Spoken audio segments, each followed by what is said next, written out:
put a disclaimer down there to show that if you're watching a video out of context, right? You're watching, let's say, a kid being shot, okay, and by the IDF, and there's a Hamas guy actually holding a camera, and then someone there will be a link underneath it saying this is the actual out of context. This is the link that you should know exactly who's the one who's actually recording this, and it's staged. Because we actually have another angle over here that shows that Hamas is actually staging these attacks. And so basically everything that they do in real time, it can actually counteract it immediately as soon as they send the disinformation. Good. That I am in favor of. What I was just thinking that you were saying is like, okay, now it's our turn to do our thing and like let's take them down. Because that wouldn't be principled. That wouldn't be principled. You know, that would be just like using the same. Hold on, Brett. Actually owns it. This is now perfect. Now we can actually fight back against this disinformation by actually giving them the counter arguments immediately as soon as they make them. And people can click to the link and can see the counter argument immediately. Because people, once they get angry, they're not going to listen to anything else you have to say. That's the problem. That's the problem we've been having. When people get angry immediately when they see something, they're not willing to actually listen to anything. That's why having that link will immediately dispel anything that they have to say immediately. And that's exactly what we've been asking for such a long time. So it took it took an American to actually do this, which is fantastic. And that's why we say TikTok is such a dangerous place, because you can just say whatever the hell you want and nobody can correct you. And nobody gets to see the correction either. You would have to scroll 1,000 times before you see someone actually making a counteract. And wait, like it takes a long time to even make the contents to begin with. So now we're going to have the content makers know what those it's like the community notes of X, which I think has worked quite well. Yeah. So that's going to be rolled out, and I think that will be perfect. That's exactly what we've been asking for. Finally.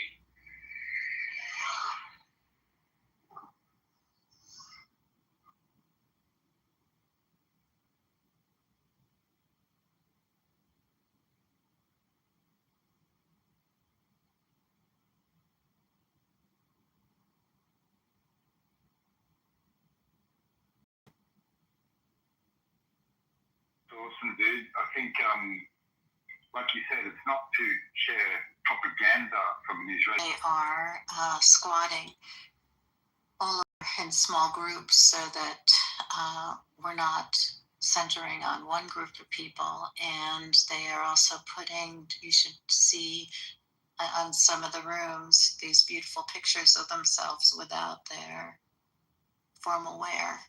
So people should be thinking about what's coming, not only the words on this app, but the actual campaign to put forth false information.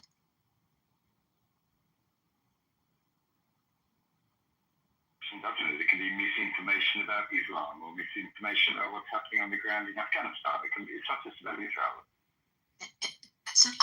I'm sorry. Of course, that's my cause, but yeah, that's true. But I'm just talking to the people who are coming into rooms about Jews, about Arabs, about Islam. That's my focus. I'm not asking for everybody else to be that focused, but it is a concern when democracy in the world is all of a sudden, the information is a fib of all kinds. Yep, we are on the same side. Yeah, but it's going to be the nature for a while until we sort of regulate. This is why I'm actually in favor of certain regulations, because you can't live in a society or be trusted in a society where you can't trust the information being put out in any direction. My concern is Instagram and Facebook are owned by a Jew, and they don't do that. What Phoenix was saying, that's also problematic.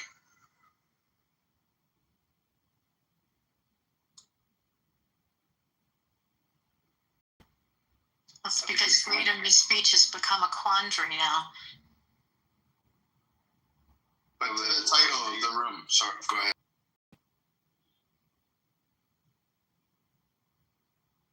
Pardon?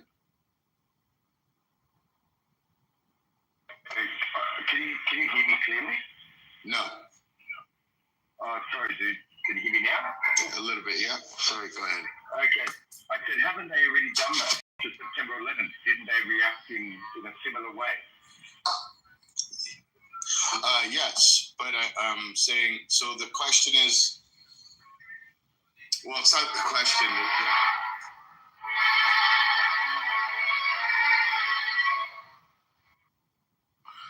Levy, did you purposely do that? Of course, he's playing Havanagila. He's a faggot. Okay. My piece.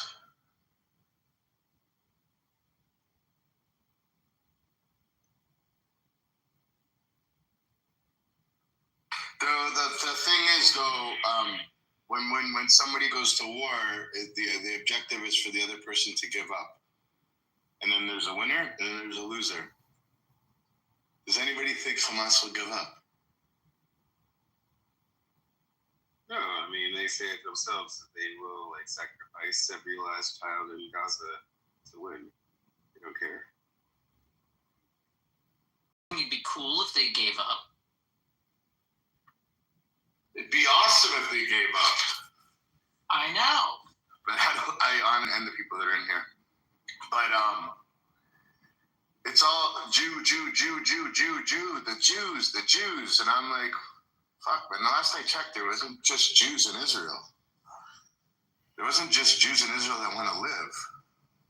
But yes, there's a lot of Jews in Israel that want to live, but there's also a lot of other people that want to live too. There's Christians, there's Druzi, there's Muslims, there's Hindus. People want to live. What do you think is all of these people that criticize Israel so much? I'm not saying that they should defend Israel at all costs, like of course there are things that you can point out of every government, but do you think that these people that are super pro-Palestine, if you give them only two choices, either living under Hamas government or living under Netanyahu Israeli government, what do you think they would choose? I think they're so far indoctrinated and fed misinformation. They would say not Netanyahu. They think he's an evil troll midget that runs around casting spells on people, and they don't understand, which is fucking mind-boggling. Yeah, but it's just so stupid because, of course, you wouldn't want to live under a regime. I mean, if Hamas. there's an evil wizard, do you really want him against you when he could be on your side? That's just silly. True. Well, Lisa, we have to think about who we're asking, right? If you're asking a Muslim who's fully indoctrinated or propagandized as a Muslim, it is forbidden, it is haram to live under any other government on Muslim land. Especially. I don't know, man. That sounds pretty racist. Especially if it's a Jew.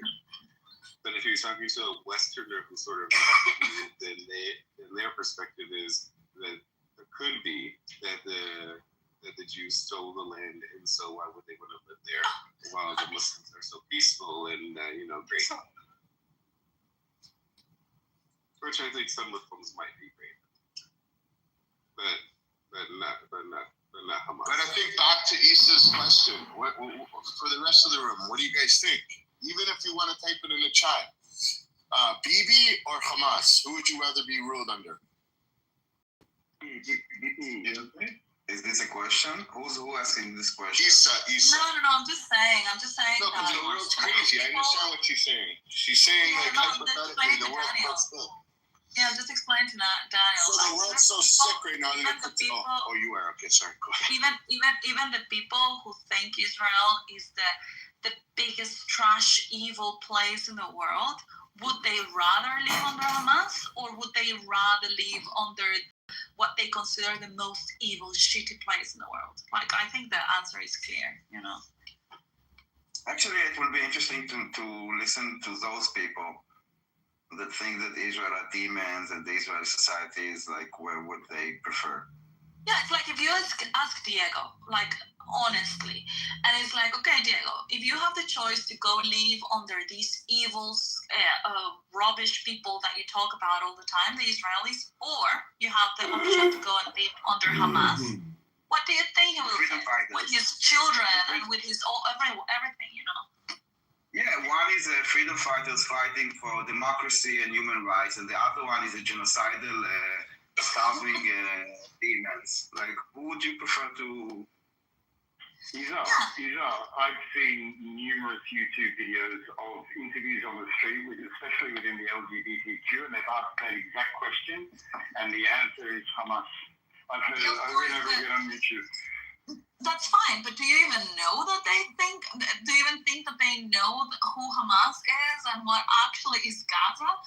Like, this is very easy to say when you are in the West protesting with your purple hair. Exactly. It's like, yeah, well, of course I would go to Gaza. It's like, yeah, okay. And actually, there should be some sort of like NGO or millionaire, you know, like offering people actually tickets to go and live in Gaza and see what, yeah. That's a great idea. Like if they offered them, you know, some rich Jewish guy offered like 10,000 euros each for them to go and live in Gaza, I think a few of them would take it up. I think it's a great idea. Are you ready to the visit of Netanyahu is on his way to the White House? Right now? Yes, and then they will have a press conference, and before that, Trump will speak to the Emir of Qatar. I think they are trying to basically close all the Arab countries to agree. Like he met with Erdogan the other day, he was sitting next to him. And I think once Qatar agrees and Turkey agrees, both of them are holding Hamas leaders, and basically to corner Hamas, so they would say yes, Israel would say yes, and then Hamas would have to say yes, or they're kind of left alone. Guys, you know what I seen? Somebody can fact check me. All these countries that recognize Palestine as a state, I read somewhere this morning that not one Arab country recognized Palestine as a state. Is there? Oh, really? Let me fact check that. No, that can't be. Click, clack, click, clack, click, clack. Hold on. Click, click, clack, click, clack, click, clack. They will not open their gates to Palestinians, that is true. But I think they recognize it. I'm just asking ChatGPT. Let's see what it says. I mean, ask for the list of countries that recognize Palestine. Okay, let me ask that as well. So, can you And all countries that recognized? It was isolated by the Middle Eastern border. I cannot hear you over the clickety-clackety of Isa. I'm so sorry. I'm supposed to have a silent. Okay, I love it. It's isolate. You failed. It's isolate over by the Middle Eastern countries or something. Hold on, it's just that it's thinking. Mm-hmm. Yeah. And I'll find that it's a little bit for longer, you know, because it's searching the web, so it can be a little bit more reliable. Maybe he's looking for Palestine. Like, what do you mean, Palestine? Exactly. I love you, Daniel. You're so quick. Bro, I laughed my ass off so hard putting on deodorant and I almost tripped. I knew it was kind of that's what I did.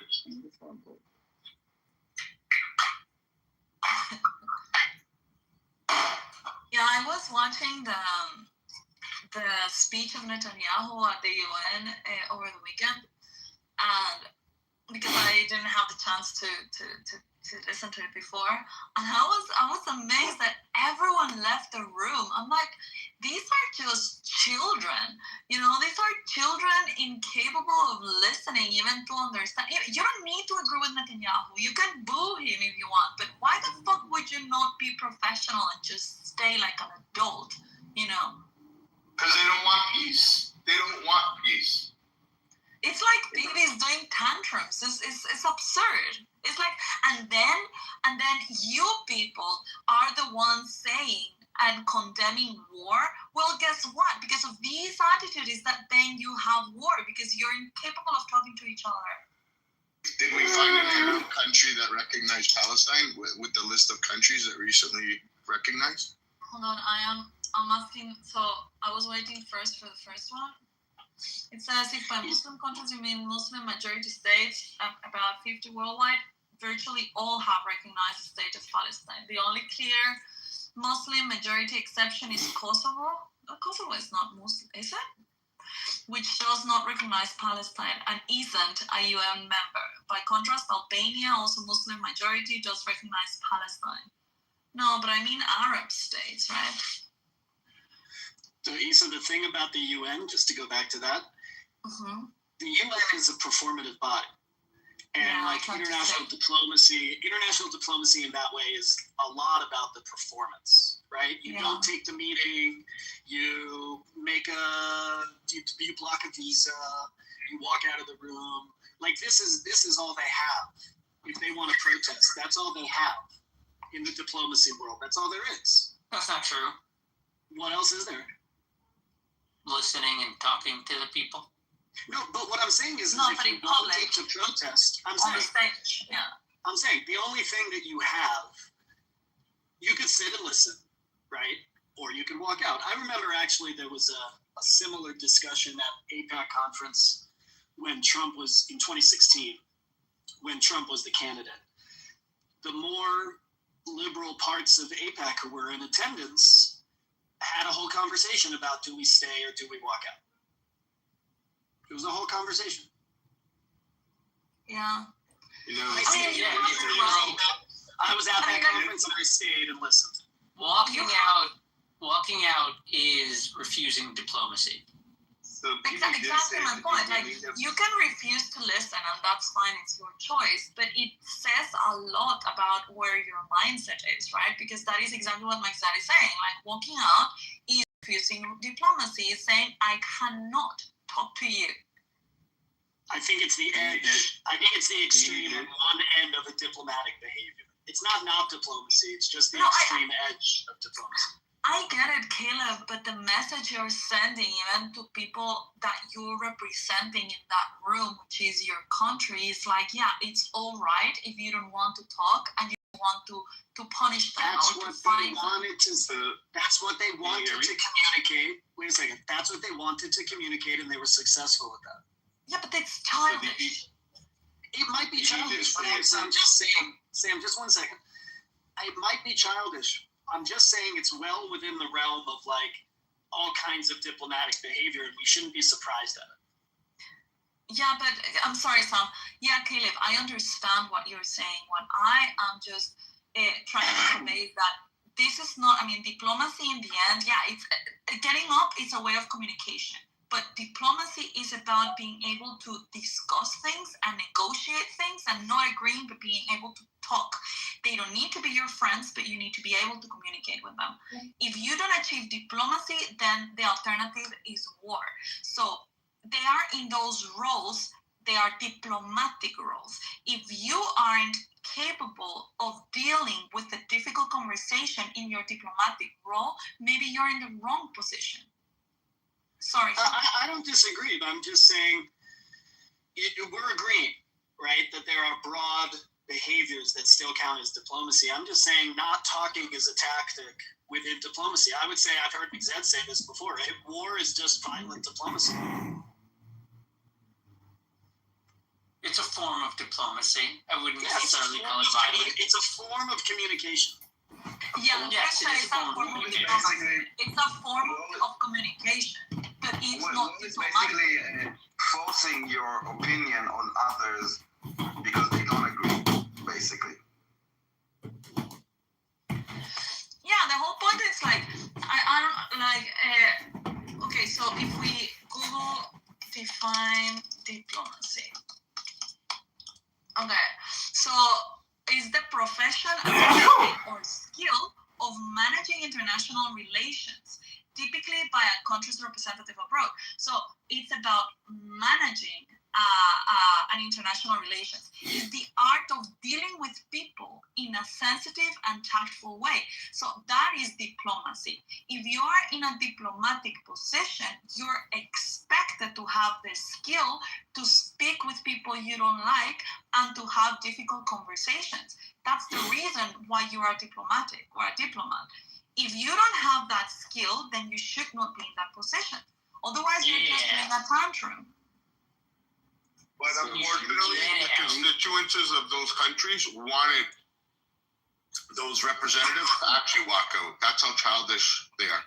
So Bibi did say in the beginning of his speech that your leaders say one thing to me in private and then they do another thing in public, right? He said this explicitly in the speech. So it could be true that some of those leaders actually have good relations with Israel, but in order to save face with their constituents, they have to like do another thing.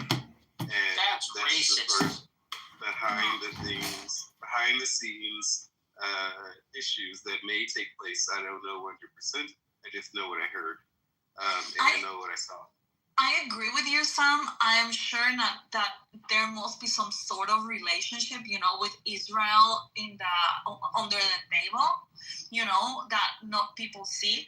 But then you are not fulfilling your role. Like the message you're sending by taking this attitude is you're sending a message to your country, to the citizens of your country, like it is okay to just refuse talking, and it is okay to be aggressive with these people.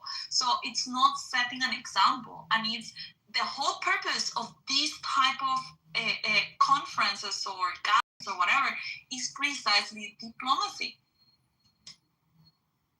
They should be adults in the room. Because there was people that stayed that didn't get up and cheer, didn't clap. I remember there was a guy a black gentleman, he wasn't even looking at BB, he was talking to people, he didn't even acknowledge anything, but people were cheering and saying, he didn't stand up, he stayed. I think, I'd rather have seen that.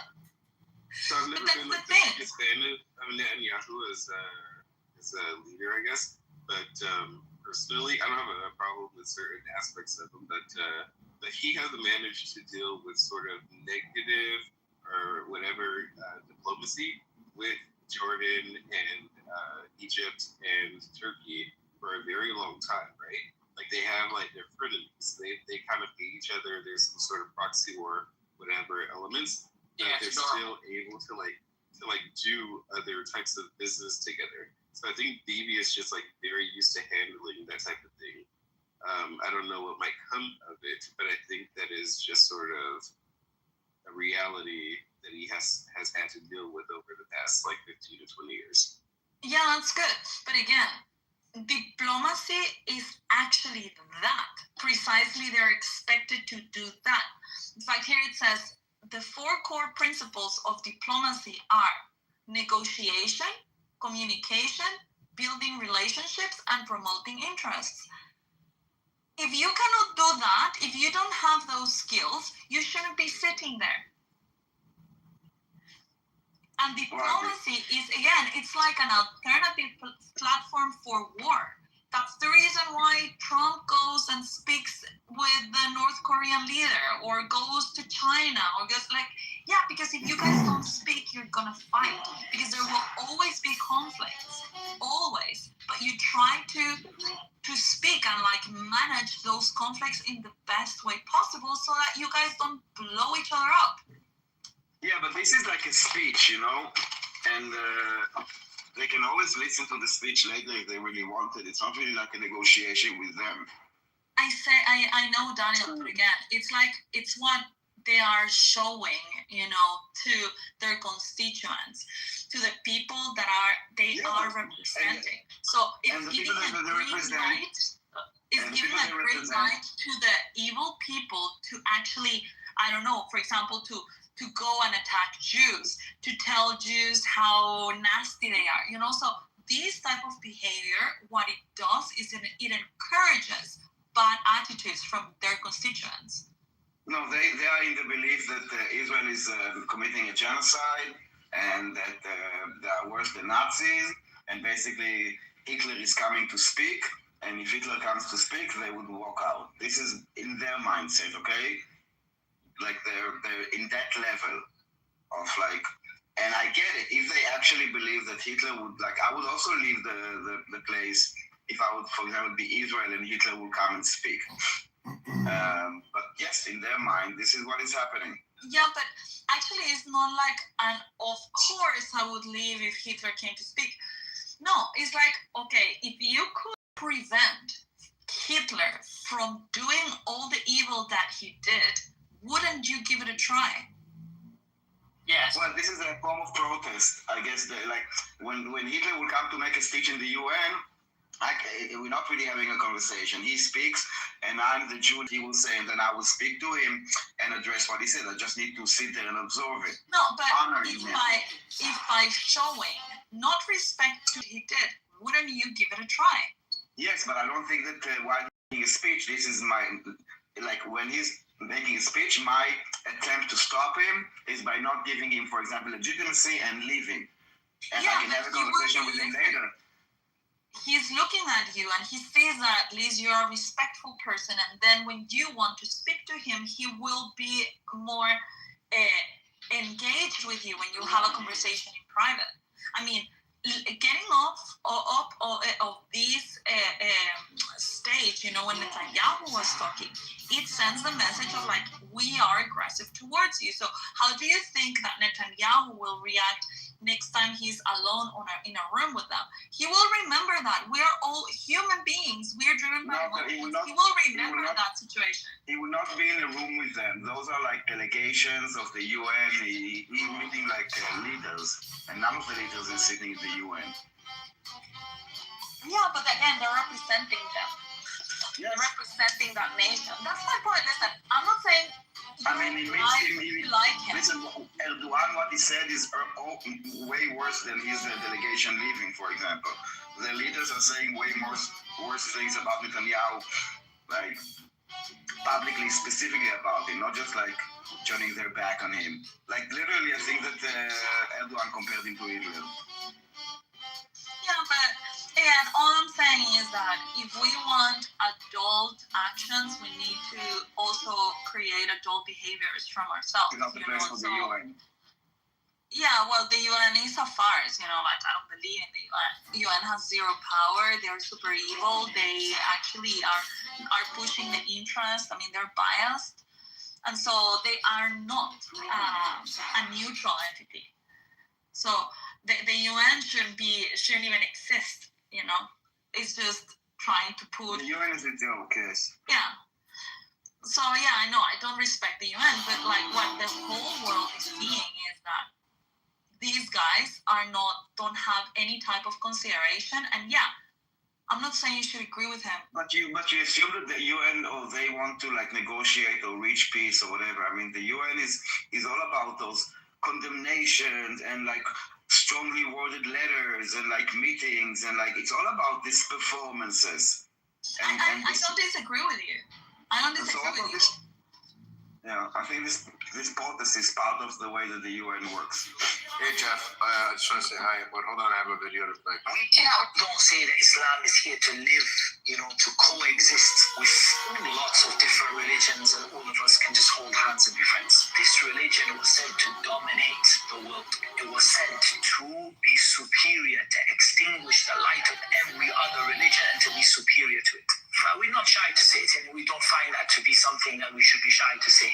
This religion has been sent to dominate, to wipe out, to take out every other religion, to eclipse it, to be superior to it, to have the people leave every religion and to accept Islam. And if that requires fighting to achieve it, then it requires fighting to achieve it. Because the greatest purpose for which jihad was legislated is to make the word of Allah the highest and the word of those who disbelieve the Lord. Really expensive coin is George III and Resolution Adventure.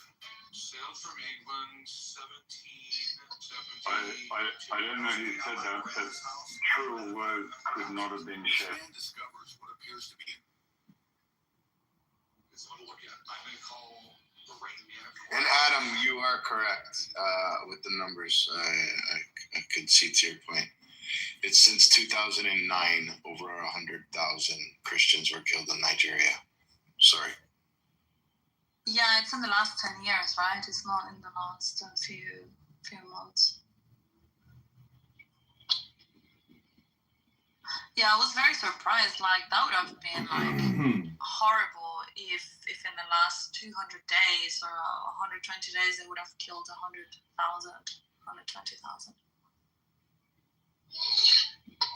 And also apparently there are some discrepancies because the Catholic Register or something reported like 56,000 at the beginning of this year or last year, and now they have increased it to 120,000.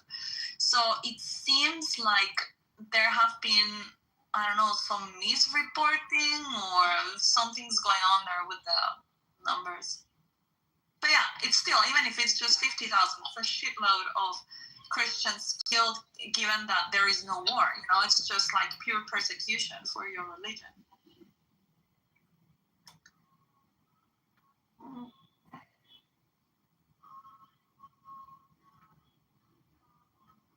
And only Christians. There have been like 20 priests or so that have been kidnapped in the past 10 years.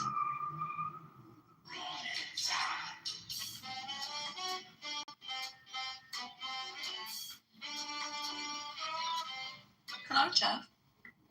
Hello.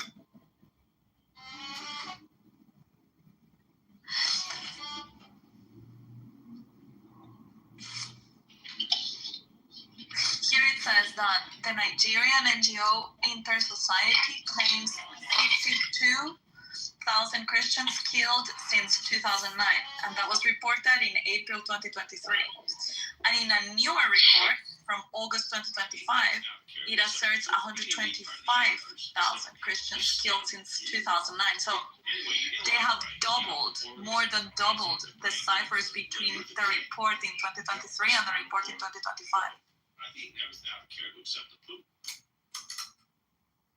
And it's coming from the same source. Well, it's just math. That means that since roughly October 7th, 2023, they've killed roughly the same amount of Christians in Nigeria as it's claimed Israel's killed in Gaza. Yeah, but it also claims that since the beginning of this year, so in the past 7 months, the figure is 7,000 something. So it doesn't add up. Well, I mean, you're not talking about an ongoing war situation. You know, it may very well be that those numbers are irregular, and it may very well be that the numbers aren't accurate. But shouldn't be lost on people that the numbers being claimed that no one's hearing about is roughly 60,000, 65,000 over the last 2 years. For sure, it's a lot. Roughly the same number Hamas is claiming, and the entire world is on fire for, and the UN is delegitimizing itself by attempting to delegitimize the right of Netanyahu to speak before the UN. And there's no war going in Nigeria. Right. So it's just. I'm pretty sure the president of Nigeria, got this time to calm down. That's what I'm saying. It also says that independent research finds 169,000 violent deaths in Nigeria, all victims, all causes, from 2006 till 2021.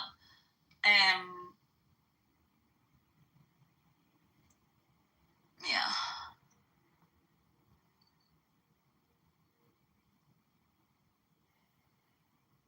Yeah, it's a lot of Christians. I'm wondering how many Muslims have been killed if you have that number on the top. Just a number. Yeah, well, actually, China has been moving. I mean, like, do you know that China categorized Islam as a mental health issue? And they're putting Muslims in retraining camps, which I think it's horrible, you know, but they actually identify them as a problem in their country. Yeah, because they see Islam as a threat to anything. Hegemony or hegemony and nationality, which it is.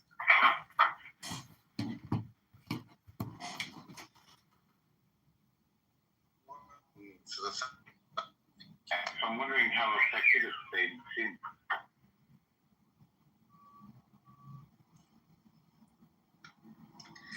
Yeah, somebody was sending me a meme. Well, a meme, one of these screenshots or whatever that people do with data. And it was talking about like 10 years ago, how many cases of rapes or deaths they had in different countries, like Spain and London and some place in the Nordics, whatever, and Poland. And then in 2025, how those figures have increased, multiplied by 5 or 10 or something ridiculous in today. And Poland is like, since they closed their borders to immigration, it's like it stayed the same, or even lowered. I had a really good conversation with a couple of Muslim dudes yesterday, really, really cool guys. And they kind of explained from their perspective, it's like a lot of these immigrants are uneducated, just poor criminal type people anywhere in their own countries. And they just kind of got me to understand it's not in the name of Islam, which kind of makes sense. It's like just for losers. All the educated ones who have money, they're able to find a way to do it properly. It makes sense to me. Put things in perspective. Well, it makes sense to you because you're choosing for it to make sense to you through your Christian or your Western lens. It shouldn't be making sense to you. And the reason why it makes sense to you is because you're not familiar with the actual Islamic ideology.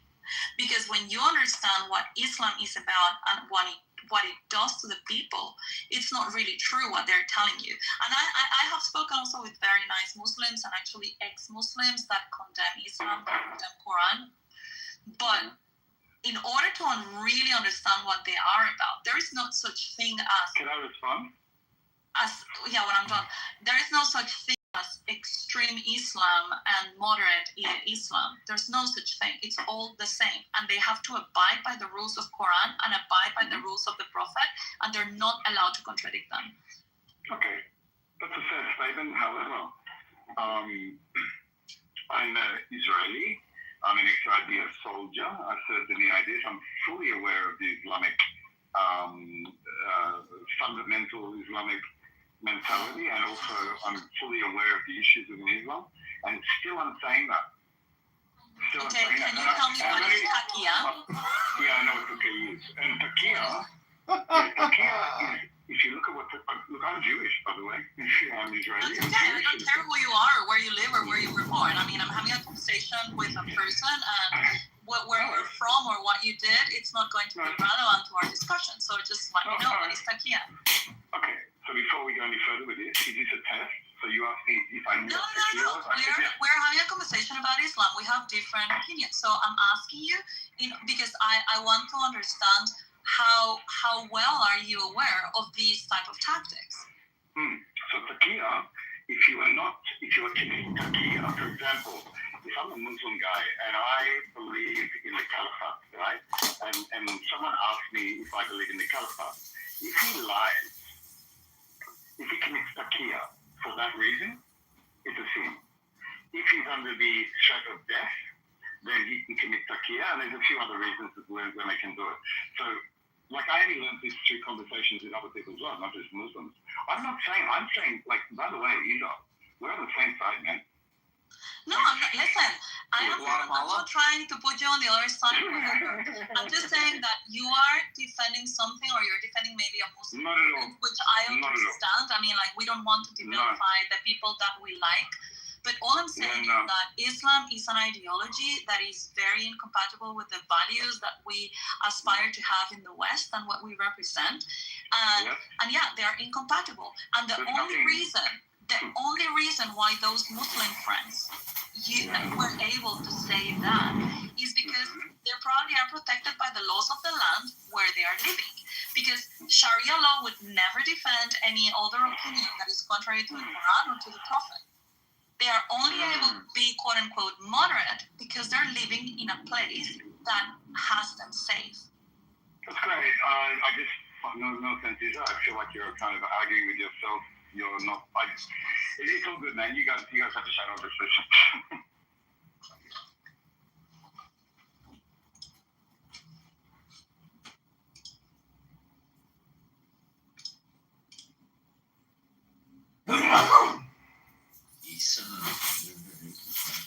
Yes, hello. I'm doing fine. Sounds on you. Samsung. It's not Tinder, it's Grindr. Samsung, do you look anything like your photo?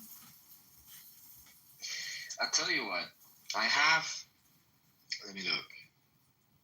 The hair is the same. The face is definitely not the same. And my beard looks, maybe the nose is similar, but the eyebrows, the nose, my photo. My beard looks 10 times better, but his chest is obviously bigger. It's the same.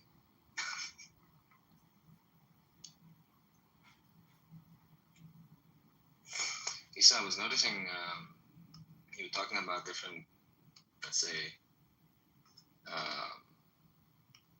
levels of practicing Islam. Is that what you said? Sorry, what was again?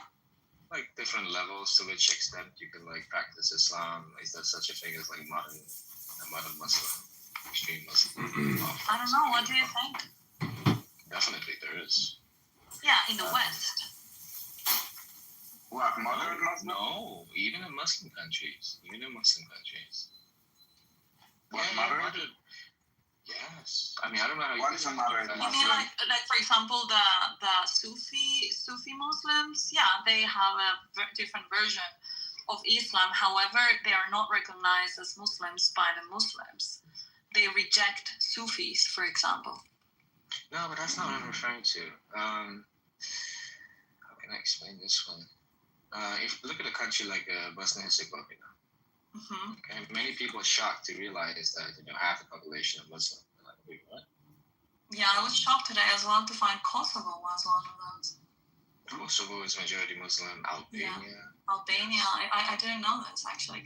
However, they might be majority Muslim, but the countries are still secular, ruled by secular law. Exactly. This is what I wanted to address. Because they are Arabs. They are Arab.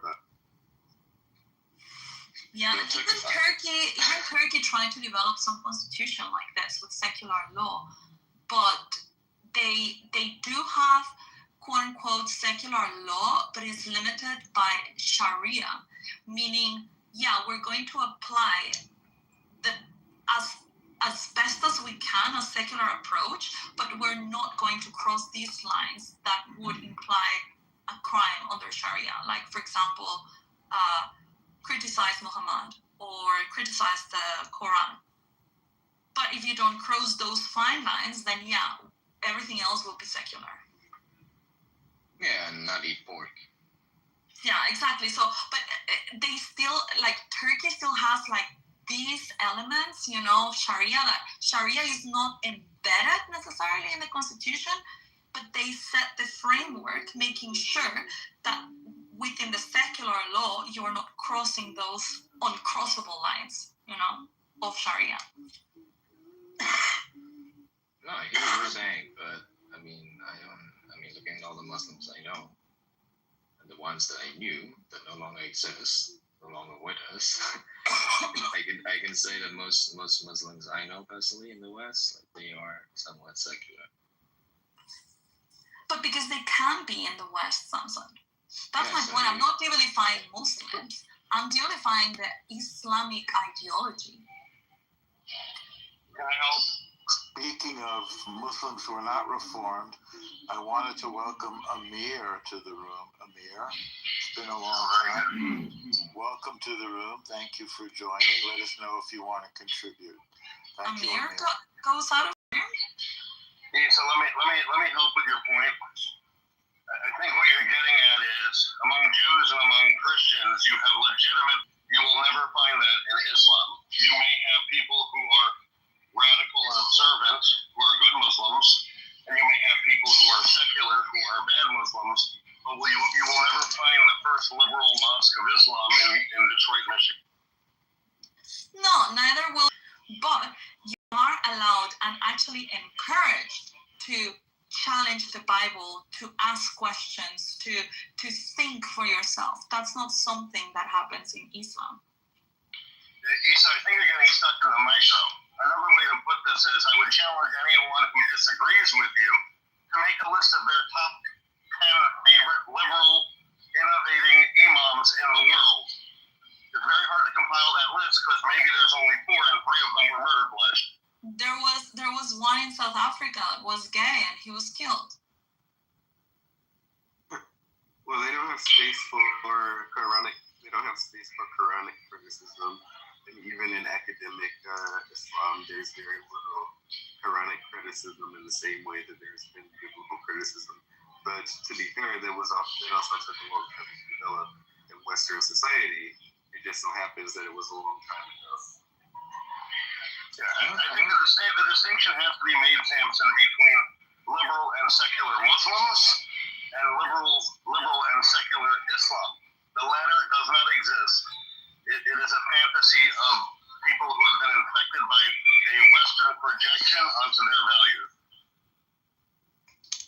I don't even think it's relevant to bring up the Quran when talking about secular Muslims and modern Muslims. They haven't read the Quran. They're not going to scrutinize it. They're not going to criticize it. Samson, your claim was about Islam, not about Muslims.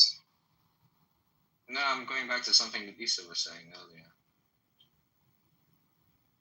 I think there's a slow movement in the Muslim world, even in the heart of the Muslim world, which is, of course, the House of Saud, Saudi Arabia, a movement towards education. They send their kids to be educated in the West. A move towards increasing rights for women. Their women are taking up more jobs in the corporate world. And a movement towards allowing culture from the West to penetrate or to enlighten their societies. Good examples of this are UAE, of course. I mean, Dubai is like Las Vegas in some ways, but even Saudi Arabia is doing tons of business with the West now and with Israel in particular. And I will note to you that they show particular respect for Orthodox Jews wearing kippah and tzitzis. And I have personal experience of some of this. A good recent example, currently as we speak, there's a massive comedy festival going on in Saudi Arabia with headliners like Chris Rock, etc. I think 100,000 seat stadium with Western comedians. Amazing. Yeah, but I think sort of liberal Muslims, right? Because within the Islamic world of the universe is still a lot more. It's a lot more harsh than we might understand it to be in the West. You know what I mean? Does it make sense? Like, yeah, they allow things from the outside to come in. They allow Westerners to come in and sort of like participate in Western spaces. But in the Islamic things where the natives live, it's a different world. Well, yeah, there's more mob rule, mob intimidation of your surroundings. So even if a ruling or secularism is coming down from the top, it's the community around you that we need to be concerned about expressing liberalism in the face of that criticism or violence against you.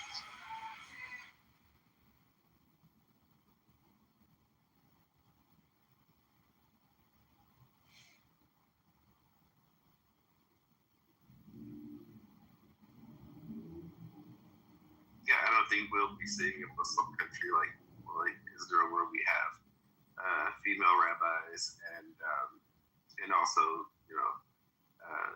having the Supreme Court allow women to participate in the rabbinic world, and also having, and also recognizing secular marriage. Well, the government will recognize the secular marriage, not the rabbinate.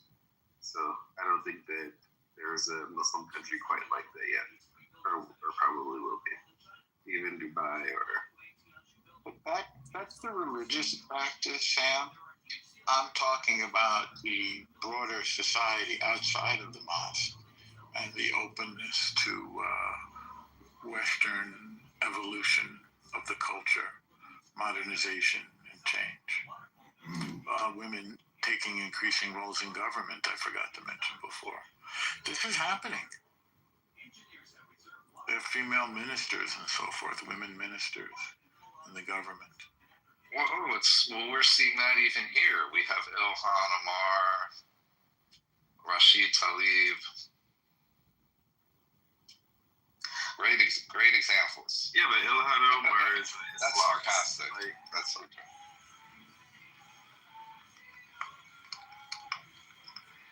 Okay, so Bonch, come on stage, dude. I'm tired of typing. If Ilhan Omar had her way, then America would be Islamistan. So, or Ameristan. Yeah, I don't consider them progressive. I know they package themselves as such, but their approach to the world, I think, is very authoritarian and regressive, actually. They're illiberal. So Bonj in the chat, he always tries to challenge me when I talk about Western values, and I say, okay, come to the West. He's like, okay, Guatemala is not even part of the West. So I'm trying for him to understand what this actually means. There is the Western world and there is Westernized countries. Westernized countries are countries like Latin America that were conquered and colonized by the West. And yes, they do all have Western values. When we talk about Western values, we're talking about 1, Christianity, 2, Greek philosophy, and 3, Roman law. So those 3 are what we consider Western values. That is what the Western society was based or founded upon. So the West is not compatible with Muslim countries. They don't have their roots in these 3 things that I have just mentioned. And that is what it makes the difference and where the clash comes from. That's why the values are different. That's why the principles of law are different. That's why the reforms that religions have gone through are very different, and Islam has not gone through that. That's why we were influenced by the Enlightenment. And yeah, Westernized countries have been countries that have been influenced by the West. And even though they're not recognized as original West, they are recognized as Westernized, which means influenced by the West. And yes, they do have those values. So when you bring up Guatemala saying it doesn't hold Western values, that's a very stupid and ignorant comment. I'm not saying Guatemala is an amazing country. Well, it's amazing. I love it. But I'm not saying that Western values should be a synonym of like perfection or non-corruption. No, that we have a lot of corruption, a lot of poverty, a lot of issues in my country. But that doesn't mean that the foundations of these countries are not Western, because they are.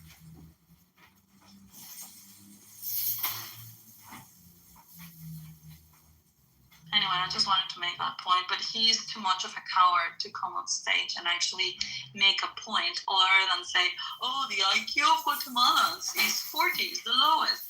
Oh, the corruption in Guatemala. Oh, the GDP. I'm not talking about any of that. In fact, your question was about Western values. And that's where my answer is. Now, it seems like your IQ is lower than a Guatemalan. And that's the reason why you're incapable of coming on stage and actually having a conversation. That would be a good quiz show, Are you smarter than a Guatemalan? Yeah. So the real question is he exemplifying modern Western values by being a coward? What? What did you say? Is this cowardice personal to him, or is that a modern expression of Western values to be a coward? Maybe. I don't know. Jeff, it's difficult to hear you. So you mentioned Roman law being a concept of Western civilization or Western. I said Roman law, Greek philosophy, and Christian, I don't know, values or morals or whatever. Yeah, so I was focusing on the Roman law part. So because right before you mentioned that, actually, I looked up pre-Islamic Arabian law. It's very interesting because every society or tribe, whatever, had their own legal structures. And it says pre-Islamic Arabian law was a customary tribal and unwritten system of unwritten customary laws where tribal leaders enforced oral rules of judgment. The society was deeply patriarchal, with women having little legal status and often being treated as property, while men had the right to practice polygamy without any fixed limits. Law was only enforced through the principle of vendetta. Was often enforced through the principle of vendetta or blood revenge, with harsh penalties like cutting off hands of thieves. I'm curious how much of the Arabic law was infused with Sharia law and how much it continues today. I know that in some countries they still do practice this, where Sharia law is the dominant. Sorry, I didn't understand the first part of your comment. Did you say that Roman law is not, was barbaric? Is that what you're saying? No. I would say when you mentioned Roman law, it made me think because I had just looked up pre-Islamic Arabic law. Like right before you said that. So then I decided to read what a synopsis of pre-Islamic Arabian law. And I'm curious how much of those principles were infused into modern Sharia law. Probably a lot. Also because you see a lot of difference, and maybe not huge lot of, actually, where was Islam born? It was born in the Middle East, right? Yeah. With the Arabs. And then it expanded to other parts of the world like Asia and whatever. So yeah, it does make sense that these type of principles were adopted, and influenced the Sharia law and Islam, even the creation of Islam.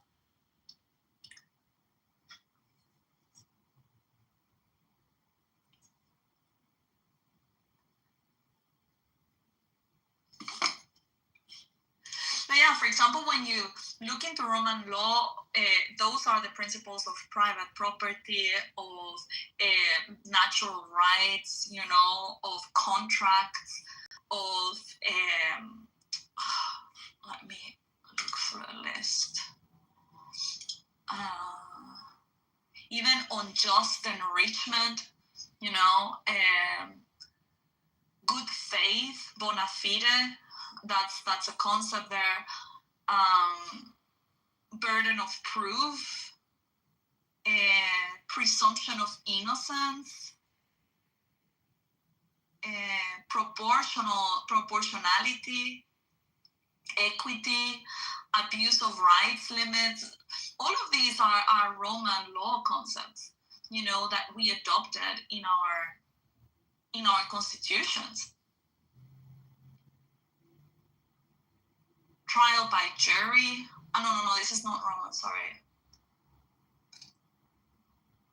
This is actually more modern. This is like constitutional inventions from the English common law.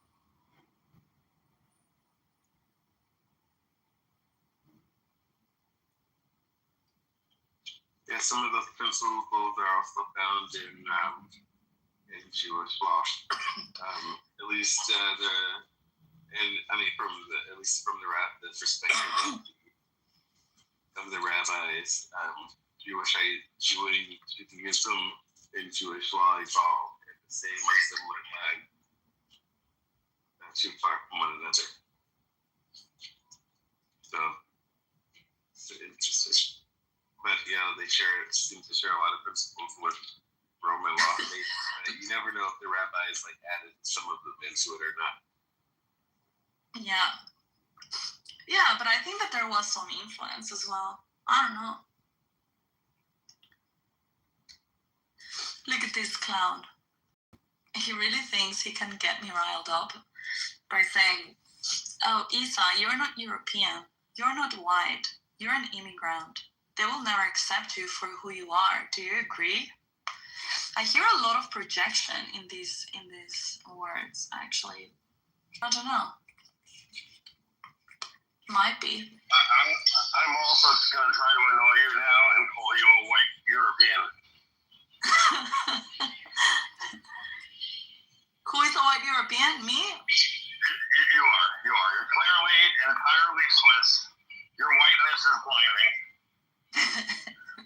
Actually, that is more offensive to me than what he's saying. Exactly. Hello? It'd be offensive to me too. And I get called a white European often. Yeah, I mean, if he knew how much I love my country, I mean, why would I get offended by being called a Guatemalan? Why would I be offended by not being white? It's just absurd. I mean, pride you have in the Mountain West Rising, but that being said, it's something, it's part of your charm we've come to know and love about you. But yeah, it's a pride. That is just something that crossed the mind of someone that is just so socially awkward and resentful towards his roots.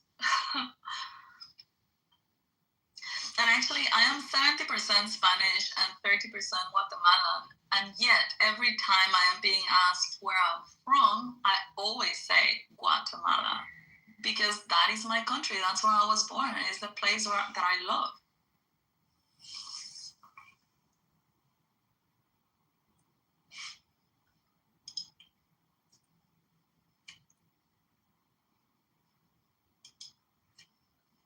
But I guess some sad people will never understand that. Yeah, you're only 70% polluted. Not so bad. You can improve it with the next generation. I know. That makes me very exotic. And people love that, actually.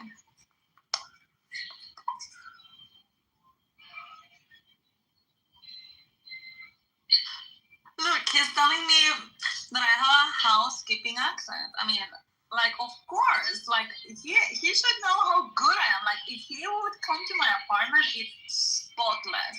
And my cooking is amazing. I've never had a housekeeper that sounded like you, Isa. So basically, you're a great white. I've had great white Russian housekeepers, and they have very different accents.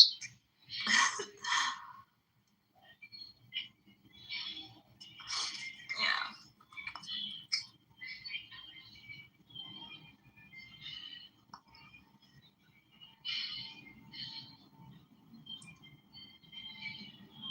Anyway, poor Bond. On top of that, he was the one adding me. It's if you think I am so low, why do you want to be friends with someone that is not on your level? Don't you think that? Maybe he needs a housekeeper. Yeah, maybe. I'm too expensive. He wouldn't be able to afford me. I bet. Yeah.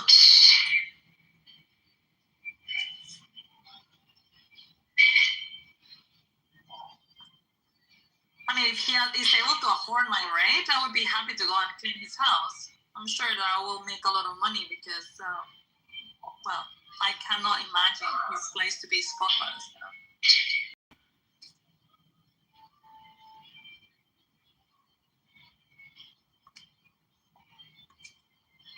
He says, "Jeff, why can't you have Isa as your housekeeper, or you like Russian housekeepers?" Yeah, they're cheap. Where is Bunch from? I think Bunch is like a reincarnation of an account. I think that he might be someone that we know that might be blocked, and that he is coming with another account, or she. Or she. Yeah. No, he spoke. No. I spoke to him. I spoke to him too. Yeah. Okay. It's BONJ, right? Fine. Yeah. I didn't read the chat, but he speaks a bunch. Like, come on stage. What the fuck is going on? Yeah, he's confused. I didn't read the chat, so I don't know what's going on. I don't think he's got the balls to come on stage. Well, not now, after he said some things, I understand. But usually, yeah, he has no problem speaking. Well, I don't know why he's afraid. Like, I would not get offended. You're intimidating. You are Am I intimidating? Yeah. Oh, you're so scary. Really, baby? Come on. Intelligent women are intimidating to people. Yeah, that's why they get okay after they go to Isa's boot camp. Then they realize Isa's boot there's camp. nothing to be. Yeah, they realize that there's nothing to be afraid of. They just have to be decent people. Well.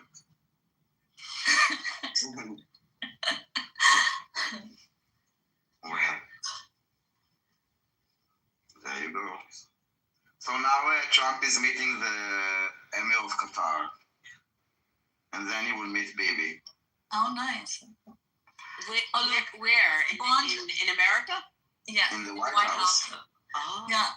Bond says, Daniel, I'm busy right now. Yeah, he's busy typing. I'm also busy. I'm working actually right now. Daniel, is it live? You're just saying it's just like. No, the meeting It's a will be. private meeting.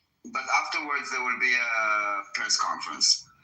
Yeah, just like they do. They usually kind of like have lunch, then they have their meeting, and then they go to the press. No, they will go to they will have it in the lunchroom, the press meeting, for some reason. Oh, maybe for safety. No, it's considered more. I don't know. More. Yes. Respectful. Whatever. Yeah. Yeah. Whatever. Whatever's right. Just more. Imagine when they have the ballroom. There will be a lot of balls there. Will there be room for the balls? Yeah.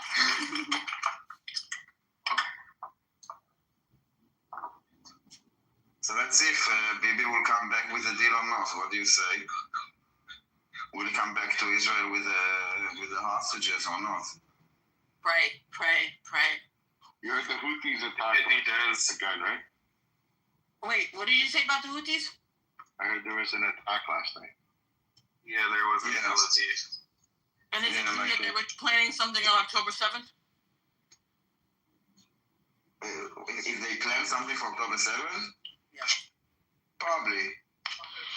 That doesn't pass the smell test for me. I don't think that's happening. They're still at war with the legitimate government of Yemen. Well, where did they drop yesterday? Where did they attempt to? Israel? Yeah, at midnight, not 1 o'clock. It's like 2 minutes to midnight. Did you hear it, or did the alarm go off last night? I'm not in Israel, but my husband is and my friend, but they didn't even wake up, to be honest. Oh, it's become like a No, I don't know why they didn't wake up. They're supposed to at least wake up. Maybe their bodies are just getting so used to the noise that they sleep through it. I don't know. Could it be? They just kind of slept it off. Wow. Okay. But yeah, when people know that it's from Yemen, then they don't really get to. They will probably stay in bed. Oh, because it's not going anywhere. First of all, because it goes everywhere, and second of all, it's usually intercepted, and it's usually small. How do you call it? Not a lot of explosive on it. But the drone the other day that was in Eilat was from Yemen, correct? Yes. And it killed people. The drone is different, but but they didn't. to be honest, unfortunately, it didn't with the instructions.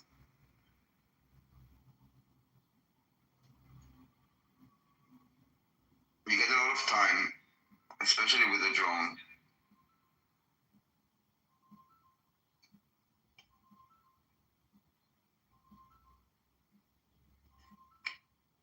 Is that victim blaming? What? Yeah.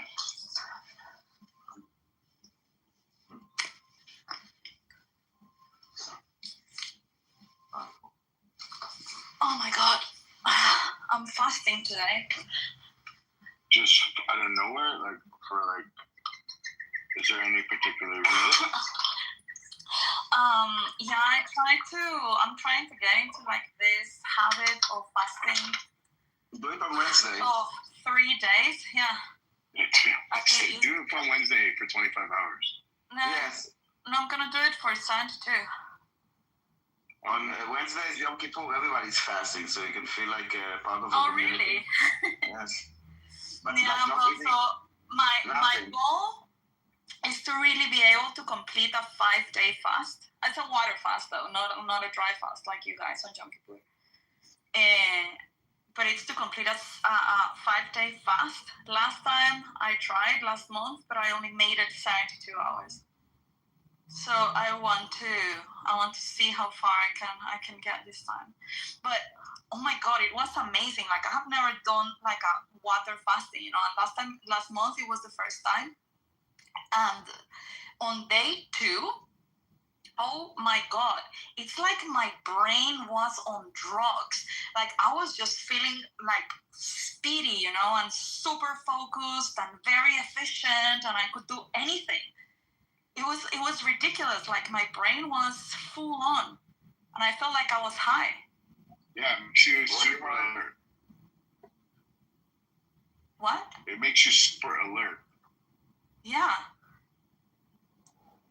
When you enter deep ketosis, it's like your brain just goes at 1,000 miles, an hour. It was just like so cool, because I was feeling like high. But without anything.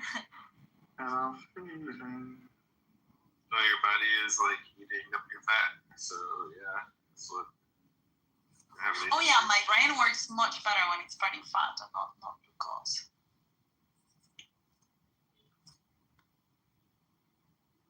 It's amazing. I think there are good practices, like fasting, I think it's a good one. Shabbat, I think is a good one. Of course, reading is another good one. Reading a book a week. Stoning. Exactly. Stoning women every time they go out of the kitchen. Is she still talking? She bitch talks all this fucking time. Samson, have you watched this series called The Chosen? Chosen. The Chosen. The Chosen. No. Rings a bell though. It's a series about the life of Jesus. Ah, yes. I've not watched it though. Well, you should. It's actually really good. And you know how they always do these movies with portraying Jesus as like, I don't know, super perfect and almost like inhuman, like all like plastic and saint and whatever. Way too handsome, yeah. Yeah. This one, oh my God, it's like a very Jewish version of Jesus. It's like very Jewish version? Wait. Yeah, it's like a very human version of Jesus. Like he cries, he feels pain, he jokes, he laughs. It's like really really cool. And they actually represent like a lot of like Jewish costumes, because he was a Jew. And I don't know, it's a really cool one. I mean, he's more Jewish than he's usually portrayed, but to say very Jewish, I think it's an exaggeration. Well, it's not, because I think that we have never really in any movie seen a Jesus that is as Jew as they represent them in The Chosen. We've never seen anything like that, and I think it makes it very real. Yeah, I mean, the Jewishness of Jesus has been whitewashed out of Christian theology and film and practice for like, I don't know, 1,600 years. So you're right about that. They portrayed him fully as a Jew. That doesn't mean they portrayed his Jewishness well. So It's still a Christian movie. Maybe just now entered the Trump they're meeting now. How long do you think they're gonna be together? how long does it take a missile to get from Tel Aviv to Qatar? Let's see, I think, how long does he have? He's the president, I don't know, 45 minutes, an hour maximum. They should be like, I don't think they're now opening the entire thing. I think they should have like only specific points that they're discussing. And let's see.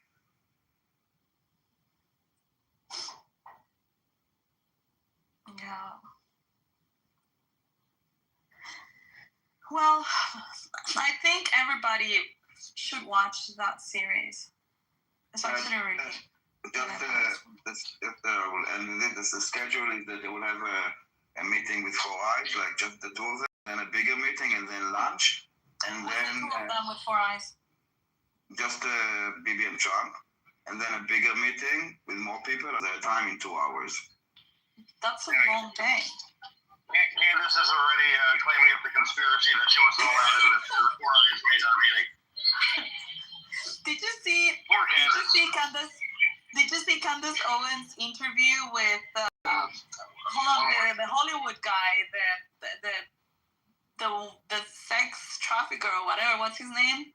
Epstein. No, not Epstein. Weinstein. No, not Weinstein. Fuck. What's his name? Hold on. P. Diddy. Weinstein. No. Harvey Weinstein, right? The one that. Yeah, Harvey Weinstein. Yeah. It's Harvey Weinstein. Yeah, so she had an interview. I haven't watched the whole interview, but I just watched this clip where she is like, "Oh, Harvey, but how did this happen to you? Like, who do you think is behind all of this?" And she was like, probably trying to do some transference of thoughts, like, "Say it's the Jews, say it's the Jews," and he's like, "No, well, but I cannot make a claim because I'm not sure it was them." And she's like, "Yeah, but just like say, what do you think? Who was it? Like, what does your hunch say? You know?" And he's like, "Well, what I can tell you is that our product was bought by a company called Be-In, which is like a Qatari company, and then this other, which is Saudi Arabian." And she's like, you can see her face, like how it went from like very excited because she thought that he was gonna say like, "Yeah, well, some Jewish name or something." And his response was pointing to Qatar and Saudi Arabia. It was super funny. And her face completely changed. Do you guys notice her conspiracy theories are like fucking so crazy lately? Especially with like Charlie Kirk. Oh yeah. I mean, the same as they always have been for several years. The Jews did it. Yeah, dude, but she wasn't like that before. In fact, I did like her a lot when she was like on the flag, topic. And she was actually supportive of Israel before. Like, she was like more centered. And it was like when she got fired from the Daily Wire, she went crazy. That's when she went nuts. Yep. Yeah, but that was already 3 years ago. Is the point? We're not disagreeing. True. So long ago, right? Yeah, at least. Well, that's when she went completely bananas. But I never thought. I mean, because she was a good friend with Charlie, and she always kind of like respected him, and I never thought that she was gonna weaponize his death to further her agenda. I think that's disgusting. And like 2 days later, she was saying it was the Jews. It's just so disrespectful.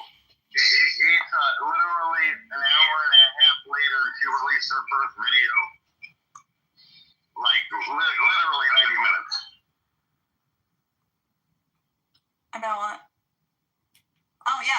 after he was shot. Yeah.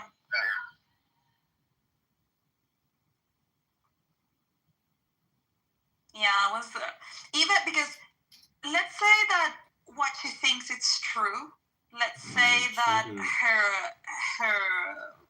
I don't know, that she's got evidence or whatever. Even if it's true, still the respect towards her friend, her quote unquote best friend, her quote unquote brother, you know, his death. I don't know. Like, she completely lost me there. I had still like a 10%, you know, of tolerance, because when she's not talking about Jews, she might actually have some interesting things to say. Wasn't there an investigation that found out that her money is mostly coming from Qatar and Saudi Arabia? I don't know about this. It was him and Pepper Colson both that were under the same payroll of a lobbying group for Qatar. That was actually but there are so many sayings about this stuff, you know. Also about team pool, like having Russian money. I don't know. It's just like I have not really seen court. By the way, he took them to court. Even Southern, what was it, Lawrence Southern or something like that. She actually took them to court and won. So that was disinformation. And so it was Tim Pool and Lawrence Southern, right? They were both accused that they were actually being bought by Russian oligarchs. They took them to court. It was a Canadian article that was actually putting that out. So they took them to court and they won. They settled outside. They won. They said that they were going to actually put an apology letter, which they did. So none of that was true. That was clear then. Yeah. Good. That was clear. Yeah. Yeah, that was clear. Well, then if Cannons and Tucker also can prove that, they should do it, you know, because that is defamation. But if they don't do it, it's because and especially Candace, like, she loves these lawsuits, you know, like she's even getting into like this thing with the president of France, you know. It's like, okay, why don't you sue them? If she believes she's got all the reasoning on her side and she's got evidence, she should go for it.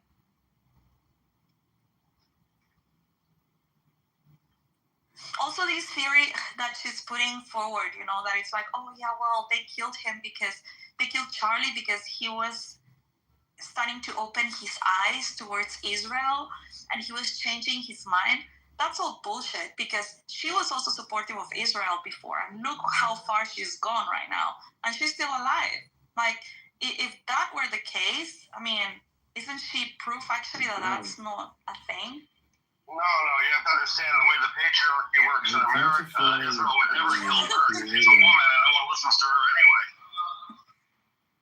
Yeah, well. The question, because I've been reading a lot of these different reports that are coming out from Jewish, like far leftist Jewish groups. But one thing I never understand is how they would actually, like, literally support terror.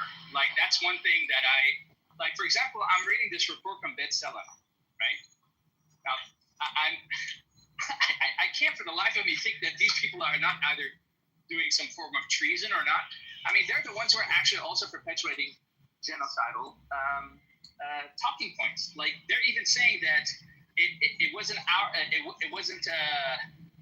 Palestinians' fault for October 7th. It was our fault because we were occupying them. I mean, when someone talks like that within your own group, I mean, isn't there like some sort of law against treason or something? Okay, I understand you're trying to find anything that you can against the idea as a form of criticism. But then you say on one of the articles that was mentioned that the reason why IDF won't go around raping Palestinians is because they don't think they're even created to begin with. Like, what kind of demonstrable ideas? So damn if they do rape and damn if they don't. I mean, you can't win. How do you? I mean, it's funny when I talk about this. It sounds like something out of an Onion article, right? But the thing is, it's like, hey, why wouldn't you rape me? Am I not woman enough for you to rape me?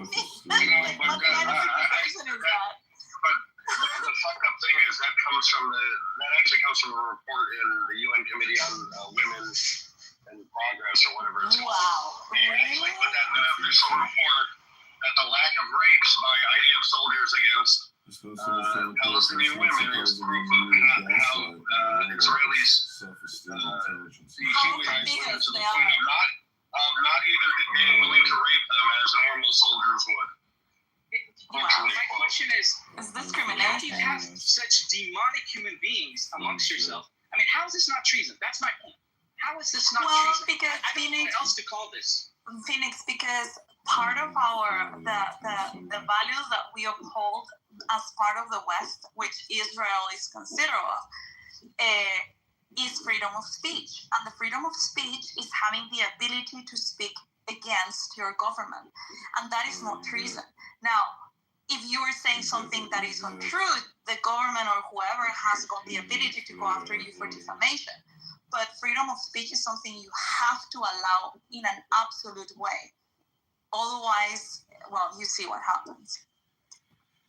And here is a couple things. Freedom of speech, freedom of press. And take a look at who funds where was I looking at? The telephone. It'll be very clear to you that Israel being a Western style democracy, which values freedom of speech and freedom of the press, is having the same problem with foreign actors that want to undermine its democracy as America is having. If America can't figure out how to get the billions from Qatar out from underneath the universities and the various groups and the technical systems, if we can't deal with it, it's easy to understand how Israel's having the same problem. But there's some perception that because of some of the people on staff, ethnic Jewishness, they should be loyal to the state. I think that's probably an unreasonable expectation for everybody. I agree.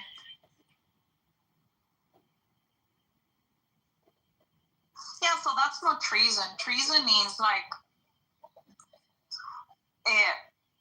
inciting or rebelling against your country or selling secrets that might put your country in national danger or things like that. Those are treason. Or for example, refuse to serve your country if you're called for it. That could also be treasonous. Or be a mercenary, and those are treason things. But not speaking against your government, that should never be seen as treason.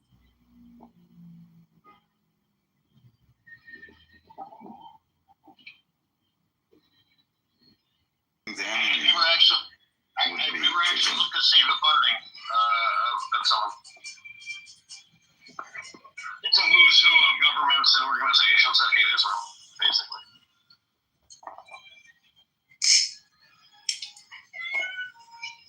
There's a new show starting here on Saturday about the 7th. I think it goes to Paramount on 7th of October. Paramount Plus. What? A show? Several episodes? Yes, a show about a few stories that happened on 7th of October. There's another thing. Sky News is doing a documentary, and Michael Rappaport is actually doing a documentary that is being released on Sky News on the 8th of October. So go look for it. It's on Sky. It's going to be on Sky News, and show your support on that too. I love it. You just stole my thunder, but fine. Yeah, you said it so quickly after Daniel that nobody cared about what he said, and I was pitching a show. The Red Alert. Yeah, I think I talked about it here before as well. Good show. Yeah, he keeps still trying to do it, Daniel. And if anything, I give it. Where are they going to put that show, Daniel? Here on TV. Yeah. It's Keshet channel, which is channel 12 here, and it's going to be on Paramount Plus in the United States starting 7th of October. has different names in English and Hebrew, but yeah. But I guess it's in Hebrew, so it would be with subtitles like Fauda. Fauda season 3. Have they released it with English subtitles yet? What, Fauda? Yeah, the third season, because I only saw it was available in Hebrew. On Netflix, it's always with translation. And Netflix, is there what? On Netflix, it's always translated. The Fauda is asking. I don't do it. Yeah, how do you write that and what is it about? Fauda? You haven't seen Fauda? Never watched that? No. Oh my God. Oh wow. Fauda. You call yourself not Well, she's not a Zionist, obviously. I'm adding to my list and it says, oh wow, it has different seasons. Yeah, it's a really good show. You have to watch it. 4 seasons. Yes. Yes. You might not see it for a few weeks if you start watching it. No, it's really good. I think the agent comes out of retirement to hunt for a Palestinian fighter he thought he killed. Setting a chaotic thing. Oh my God, this sounds like super. How do you not know this? I think Issa is not gonna come back to Clubhouse. She will. No, and wait until you get to season 3. No, but Dan, this is what I'm asking you. Like last time I checked, season 3 was only available in Hebrew. No, Netflix. In Netflix, it's in English, in every language. What country are you watching it in? What service are you watching? Are you paying for it, or are you trying to watch it like? I'm freeloader. I can't say that. Watch it on Netflix.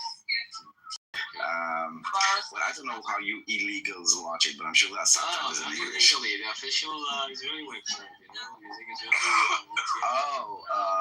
It's the Israeli website. You need to get on an American website. Yeah, on Keshet, where is Israeli website? Is it? Wait, I'll tell you. That you can watch from outside. Interesting. No, I'm just using Israeli VPN. and Sound the Castle. The Defeated. Also We'll one of add this to your list. You ready? Wait, hold on. Let me add just for Tehran. Okay.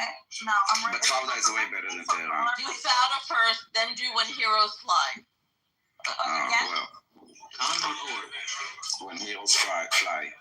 When Khan.org. No, Also, what Tehran, but I heard it was platform? good. I also think Netflix. Not Netflix? When Heroes Fly? Netflix, they might have taken it off. I don't know. You can probably watch it on YouTube. When Heroes. No, I don't find it on. Yeah, I don't know. Oh no.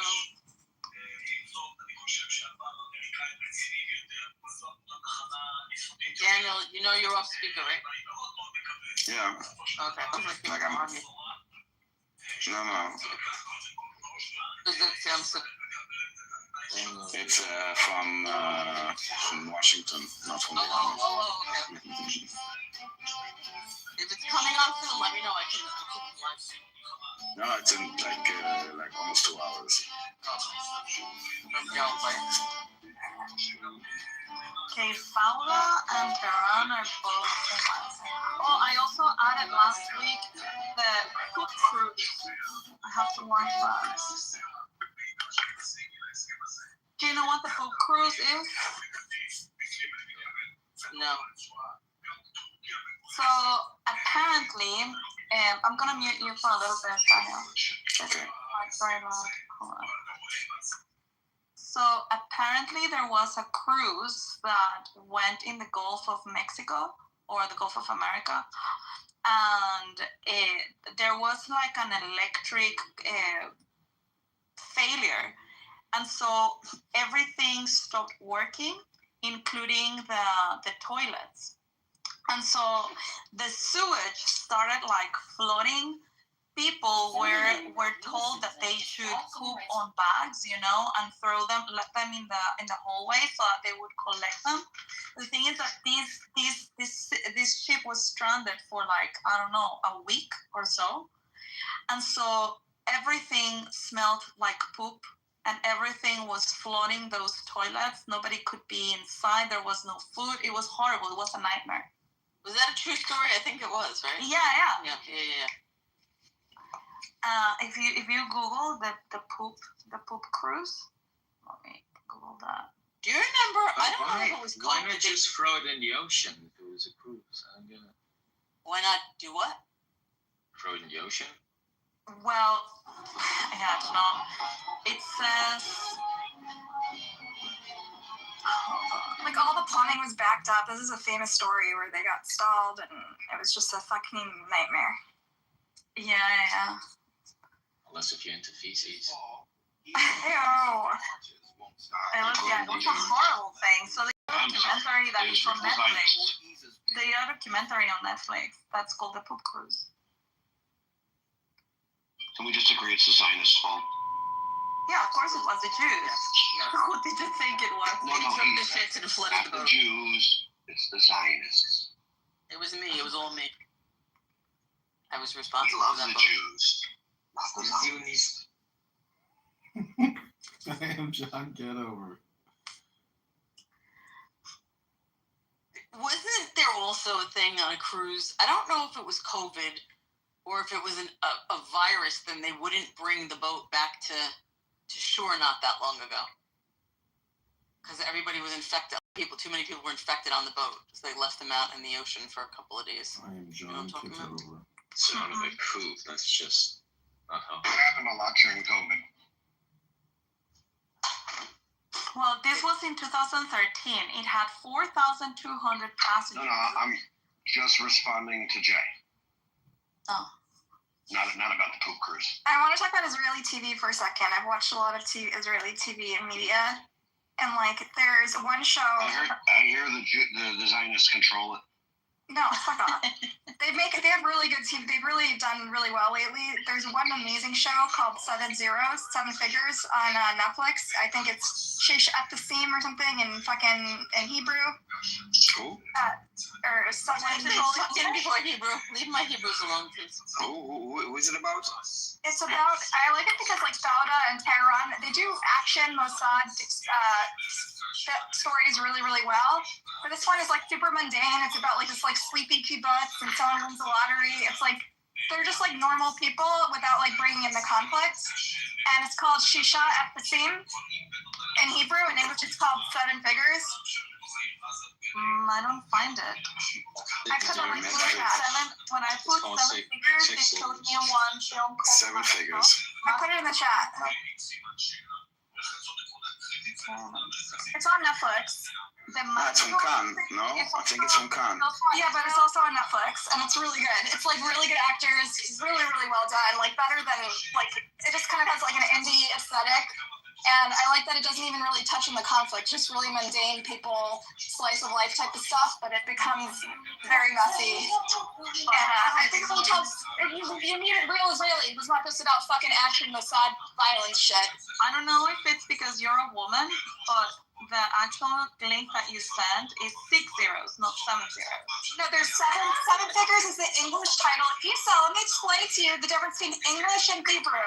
In Hebrew, it says 6 zeros. That's the Hebrew title. The English title is 7 figures in Netflix. Okay. And maybe you're a woman, it's hard for you to understand, but in English and Hebrew, it's a different type of it's part of my condition. I think we can all agree this would have gotten smoother if both of you were not women.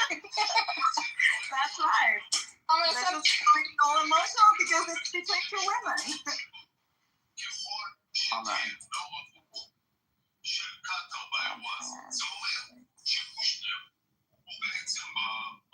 It's like a sober version of Amos then.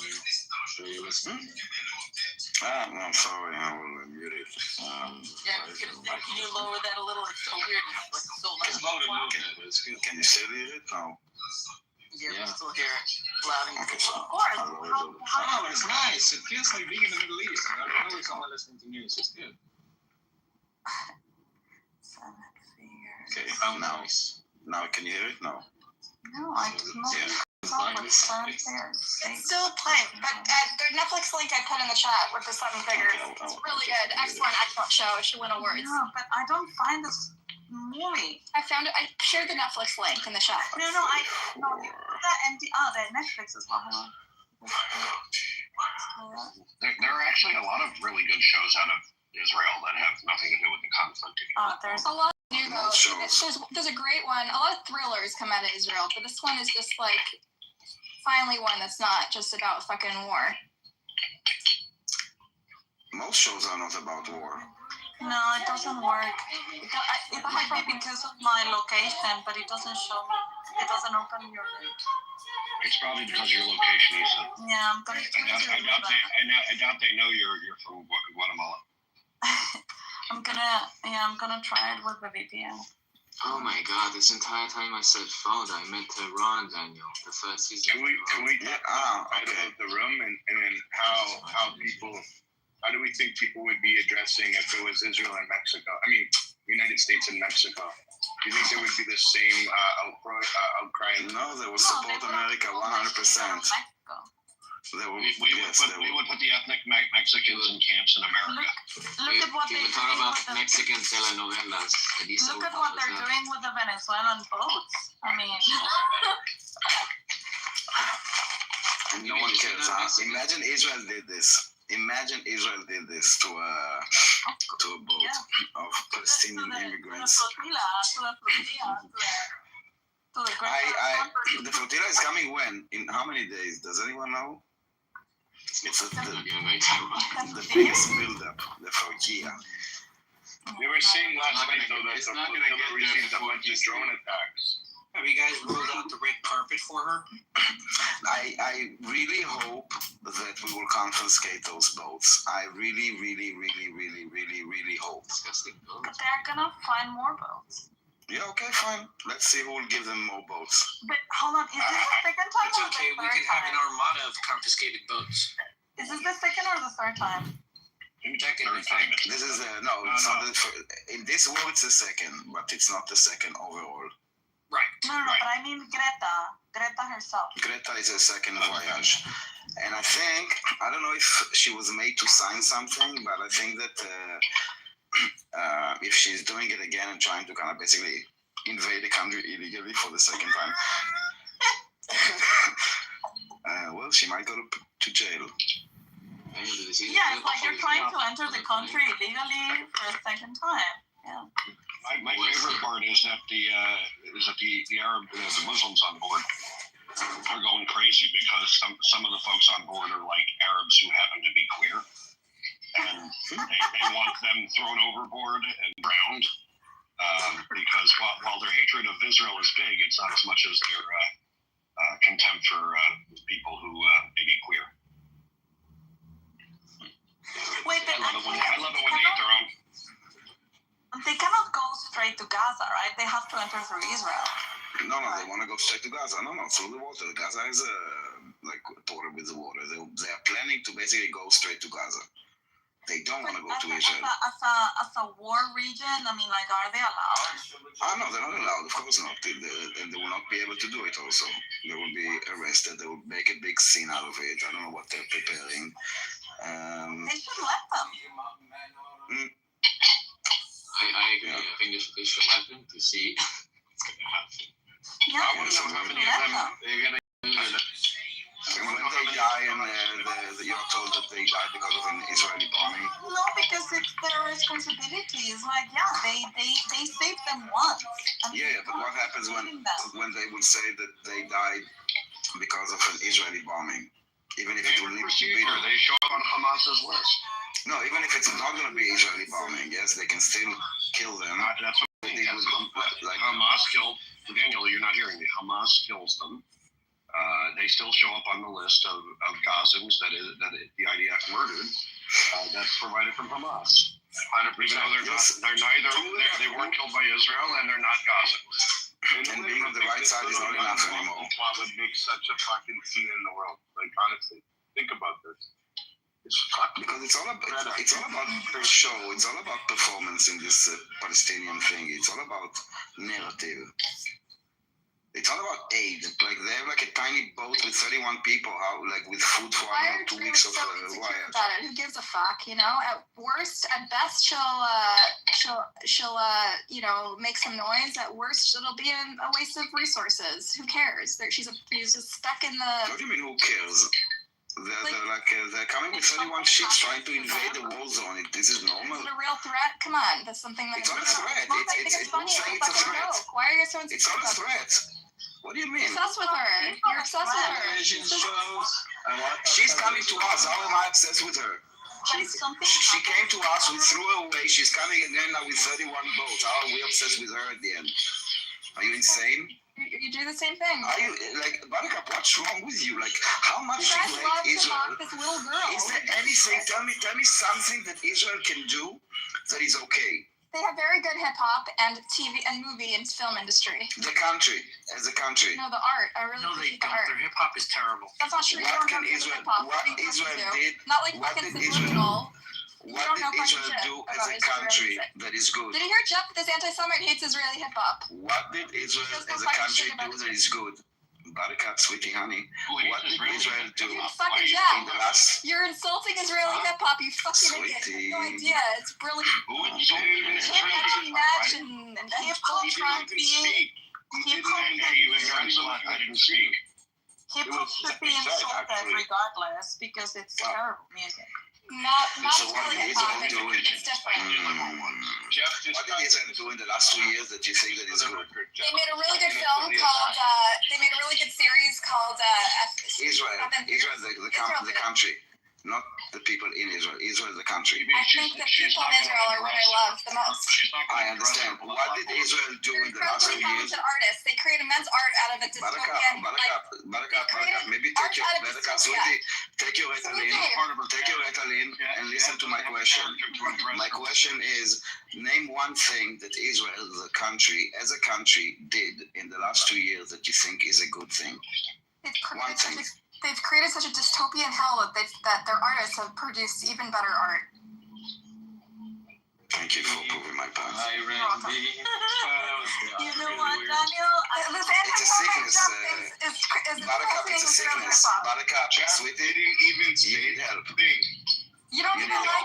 You guys have no appreciation for Israeli art.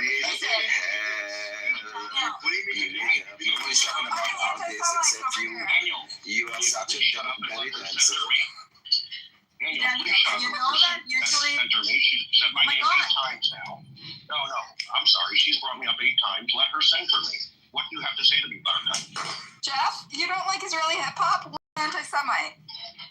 I didn't say that. You don't know it? Let me tell you. Who's your favorite Israeli musician? Tell me. Daniel Tavari. Okay. Said nothing. Do you know that these questions you just asked Buttercup about naming one good thing that Israel does? My friends who hate Israel. Yes. It's a stupid question. This is like a fucking what's with the pop quiz? We can appreciate the good and criticize the bad. No, but you don't find any good. That's a problem. You don't find any good. Netanyahu's government in particular? No, but there are good people in the government. I like Yair Golan. Daniel, but Yair Golan is like a stand-up guy, I think. He's not in the. I'm asking as a country if there's anything that we. The government, the IDF, like something that is government, that is country. You know, we have many bodies in the country, not just the Prime Minister. Yeah. The IDF, I praise the IDF for standing up to the Netanyahu government multiple times when they tried to go against Israel's interest and you're sick. Advising Woman, against.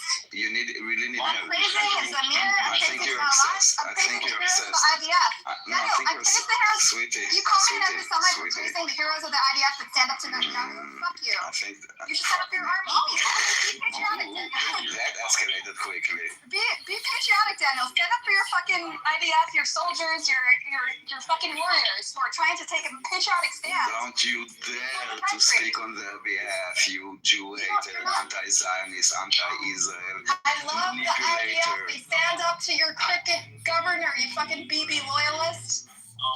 Yeah. Actually, I want to know how I got in this conversation. That is actually one thing. Which I didn't do. I'm still confused about that, Jack. Daniel protested the BB government, and now he says he's fucking sycophantic.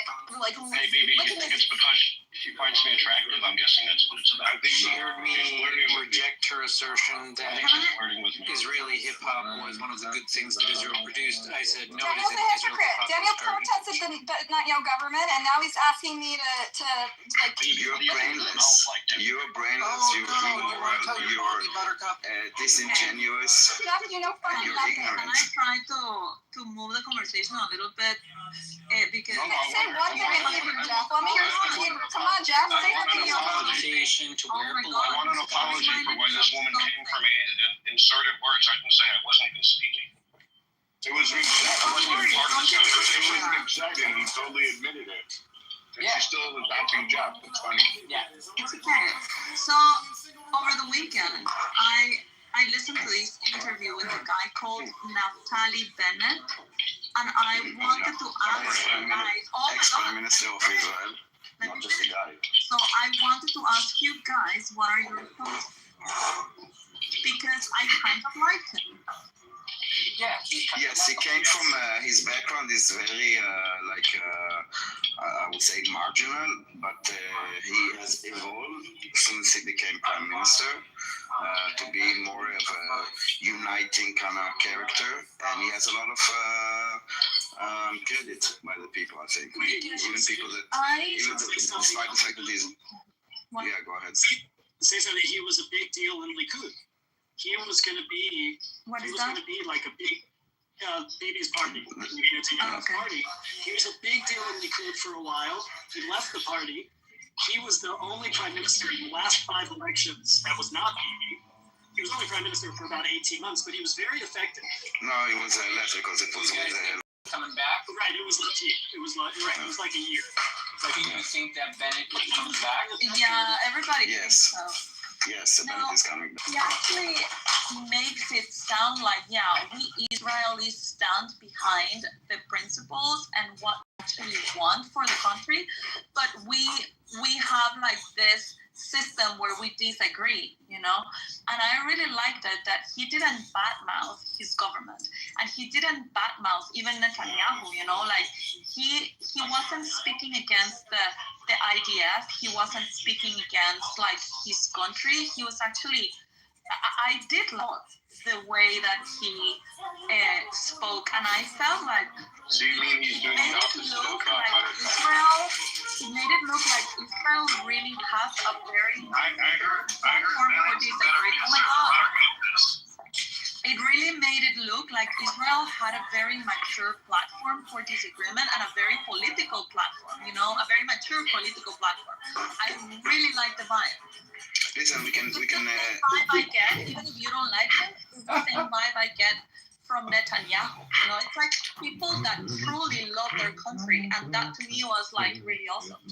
Listen, we can have disagreement about what is true for Israel or what is the right path, and at the end there's a lot of compromises between sometimes competing values, and those are like the different parties, and this is also like the internal view of those different points of view and different reasons and different objectives. People like, for example, Buttercup are anti-Zionist. They are basically anti the concept of Israel. So basically, they are in the position of everything that Israel is doing is bad. There's nothing that they do is good. Basically, whenever something, they will always align to the worst thing to kind of try and show why they're bad. And their objective, and this is why she's also conflicting me as a Netanyahu supporter, because I'm not. I'm defender of, she cannot differentiate. She would put Netanyahu and Israel as the same, and this is why she cannot say anything about Israel, because she sees Israel equals Netanyahu. No, I don't. I just Me, complimented when the I'm people as opposed to the when I'm government. defending You conflate Israel, the people in the I'm government. defending Israel. I'm I can still have a lot of separating criticism for I Netanyahu, literally which I praise do. the art of It's Israel. not about Literally. having how do you call it I literally praise the hypocrisy. people. It's actually talking about nuances. For her, it's basically, I don't remember once we had a conversation and she said, we asked something, why is it bad?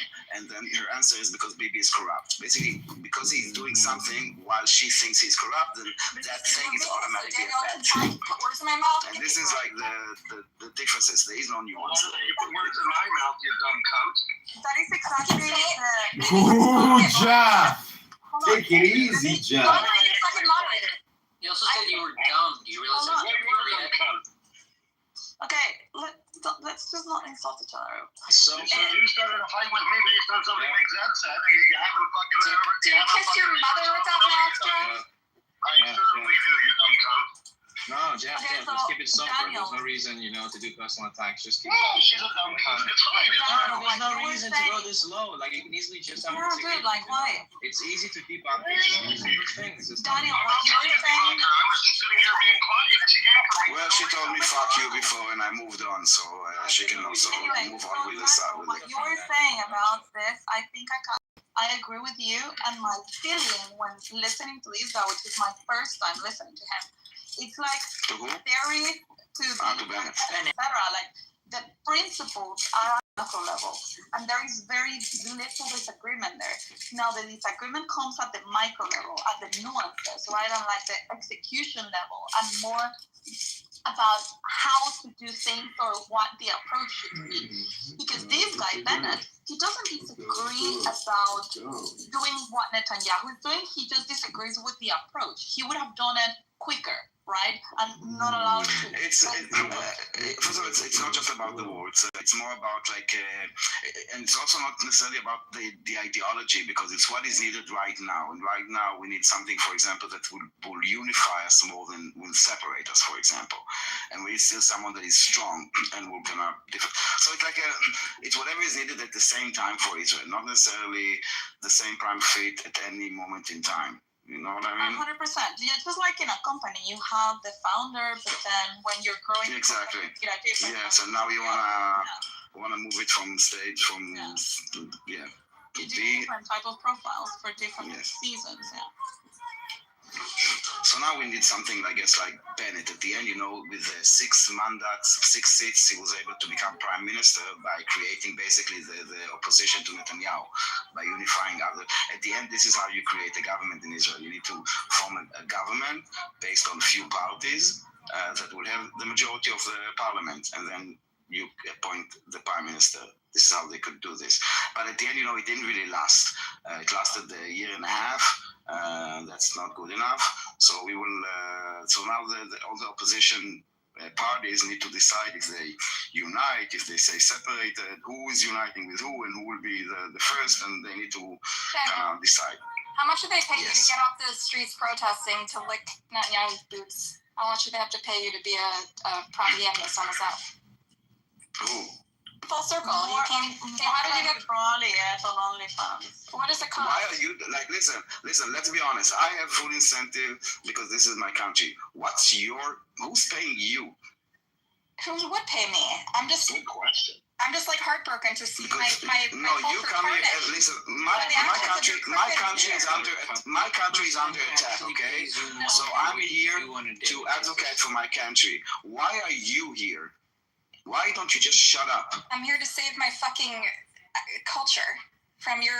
Well, what is your fucking culture? I noticed what you is your fucking culture? There, Buttercup. What is your fucking culture? I'm an American Jew. So what is it? It has nothing to do with you because you're not an Israeli Jew. So who defend By your an culture? accident of fate, I ended up here and not there. They all almost ended up in Palestine and ended up in New York instead. I love you over there. Go. I'm not right here. Hey, Buttercup, go back to Poland. I really don't get it. Like, what are you like? Why are you here? Who's paying you? What's your objective? I haven't done a complete 180 in the last year on my political views. It's bizarre, Daniel. You went from protesting on the streets to Bibi is God. What happened? What are you talking about? What are you talking about? He used to protest the Israeli government.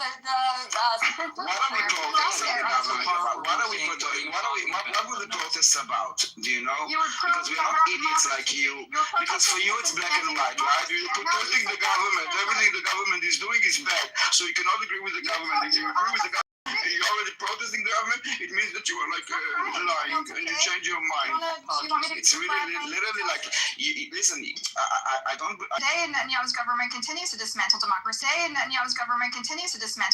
And you don't give a fuck. And did we see about this? Yes. Did we not? We spoke about we something did. else.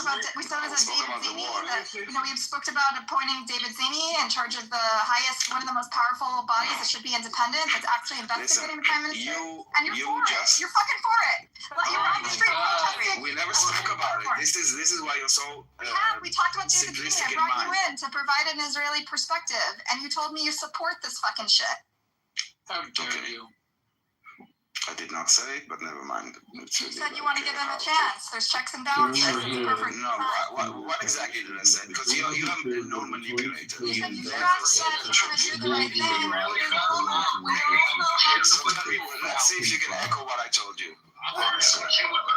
You felt that he had never said anything to imply that he retains those extremist messianic views that he was raised with, even though even Netanyahu deemed him too messianic to run the IDF last year, to take over the IDF, right? Netanyahu, by his own judgment, said he's too messianic. This is what I said, or this is what you're saying, because this is your problem. This is widely reported in Israel that you're quite a character, Malika. You're a character. No, we talked about this, Danielle. Don't pretend we didn't have this conversation. You talk, and you don't listen. And I did. I heard what you said. You said there's no evidence that he actually retains his views. Even when you do listen, you have it bother me, and the next day you will say exactly the same thing. I do think that is a bit of a tots, and I really think that we need some Mizrahi representation to lead the country. Oh yeah, that's what we need. That the latest leader of the IDF from Yemeni Jew is going to show people exactly what Israel is. I think that's a better representation of who Israel is, and I think that it doesn't really matter. And he's bravely standing up to Netanyahu. So brave. He's a hero. Even though he's appointee, he's standing up to Netanyahu, right? Wow. That was your justification for Zinni. That's amazing. Is this a woman thing? Daniel, I have a question for you. Yes, go ahead. Because I just want to find your sense of this. Are Buttercup's views inside large boundaries of acceptable views in Israel? I don't know. She's like, there are a few of those. You have another one on the app, like Emeralds. This is very, very, very range of people that just like are anti-Israel. Because her criticism to Netanyahu is not like the internal criticism to Netanyahu. She just harping on it. Same as when she talks about the hostages, she will always talk about in a way that she will use them. So the way that she's using the IDF soldiers, she doesn't care for them. She will use them to attack Netanyahu. Everything is about attacking Netanyahu. Yeah, you can see any topic which she will circle back to Netanyahu. So do you think that's different from? It seems to me, and again, I haven't been in Israel in a year, and I haven't lived there in many years. I did live there for a long time, so I'm a little bit removed. But it does seem to me that in the anti-Bibi crowd, or the anyone but Bibi crowd, that is not so fringe. No, because they know the difference between the IDF, for example, and they understand the nuances of the Israeli society. But it's exactly what Yes, go. What I was saying before, Caleb. You got in a minute. You will talk for just a second. Even if people disagree with Netanyahu on a micro level, they will all be in agreement in terms of what's the direction Israel is taking and what should be principles that should, and so. That's what I think that Daniel is saying. You can agree with Netanyahu, but you're still vibing with Israel. I understand. I don't like Yigal wanted to say something. Hold on, Yigal wanted to say something. Yigal, are you here? Yigal, 1, 2, 3. Yigal, Yigal, you're muted, Yigal. Yigal, unmute if you want to talk. Oh, sorry. There was some. Okay, go ahead. Okay, I just want to say that the issue of people, the issue, there is this huge dispute. I live in Israel, actually, not like most of the people who are talking here. The dispute is about the war. If to end the war, if it was possible to end the war long time or not. This is the huge dispute in Israel. Correct. That's all. So it's not, and I think according to polls, most people thinks that Bibi is wrong and about his policy, and the war could be ended long time ago, about a year ago, with the same result, exactly like it's happening now. Same Yes, this is the same criticism. objectives, but different execution, right? We would, our position in the war would be much better, and we will, and hostages would, some soldiers and hostages would stay alive. So the core issue. Yes. So same objective, but different execution. Like that again, it's criticism to specific actions or lack of actions, specific statements or lack, like those things. It's not a wide brush against the war in general. Actually, no, it's just one sentence. Many people think objective of the war, releasing of hostages and Hamas from power in Gaza could be achieved long time ago. There are other hidden objectives for this government, which that's the view I've expressed over and over again. Which hopefully would not happen, and Trump will end it today. And that's precisely what I've said, Daniel, like a broken record, that I support Yoav Gallant, the warrior of the IDF, says the war should have ended a year ago at a slower cost. Yes, I've said it over and over again. Yes, you were saying a lot of stuff. You're saying a lot of stuff. I represent the fucking hostages. You're opposite You the don't represent. hostages. You don't represent the hostages. Don't use the hostages, please. Please, you represent the anti-Zionists. You are representing in our lifetime. You are representing every organization that is please, okay? Demonize the hostages. You say they're traitors. Please. Back up. First, don't dare putting words in my mouth, okay? That is a very vile of you, and a next level of manipulation, which you usually do. Stop it, okay? It doesn't respect you. If you cannot win an argument with your lies, don't put lies in my mouth. Second of all, you do not represent the hostages. You expect the hostages. You need to look in the mirror and understand you don't care for the hostages. You exploit the hostages. I've never seen you talk about the hostages in a good context way that is not about demonizing Bibi Netanyahu. Yeah, I never see you open a room about calling the release of the hostages or talking about who the hostages are. I doubt if you even know who the hostages are. Stop exploiting them. You're exploiting anyone and everything, like the Palestinian cancer, that is using everything from the ICC, the ICJ, the UN, everything is exploited to demonize Israel because the agenda is to destroy Israel, and you are harping on it.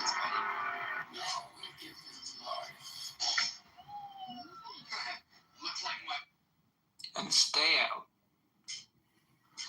Buttercup, I'm curious now for you, a sort of inverse question for you. Do you sense and do you see some of the overlap between your language and the language of people who are mamash enemies? Do you see the overlap there and the sort of how that's a problem? Can you be specific? Because I think many things I say echo the will of the Israeli people, and what the majority of Israeli people have said numerous times in surveys, and what the leadership, both the military and intelligence leadership in Israel. Let me finish. The leadership of the Israeli and the IDF and intelligence agencies have used the same language that I use. For the silent minority. No, the majority of the institutions, the great establishments, the checks on. Are you reading? What do you mean? Yoav Gallant is not a minority. Yoav Gallant. Also is a Zionist. The Shabak is not a minority. Yes, but he's not anti-Zionist. Let me ask you this, Barakat. Let's make it simple. Are you an anti-Zionist? Are you an anti-Zionist? Yes or no? No. You're not? No. I think the Jews have what? In Amir's room, they call me a Zionist, and here they call me a... I'm asking you, what are you? I don't identify as either, as an anti-Zionist or a pro-Zionist. What I identify is as someone who loves my people, who loves Israel, who speaks Hebrew fluently, who follows the news closely. I'm talking about, do you believe that Israel... And wants them to be safe. No, but... Okay, and I think the current model is not sustainable. I want them to so the current model is Zionism, to create a nation that defends them. Do you believe... The new model failed. I think that model failed. So you're anti this model? I think it failed in its mission to protect the Jews. That's what I think. So you are anti it. So you're against it. I think it's hurting my family. So you're against it. So you're against it. Hurting my family. Are you against it? Are you against it? I'm against a model that threatens my family who lives in the South. Buttercup. So you don't like this model? What model would you propose? She doesn't know. A one-state solution, basically. No. A binational state. Let me talk about. This is not me. Who's this? Many. No. I want to know what. You have Gallant said it. You can come up with it. You have Gallant said it. What do you think? What would you propose as a better solution? I think the current model of Zionism works to create the state that has resulted in the recent years in escalatory violence that has made no one safer and has resulted in the worst massacre of Jews since the Holocaust, Okay, right? so And my family is affected by it. Do you think Because they live in the South. What's your solution? My solution is to create a new model which ends the occupation, provides equal rights.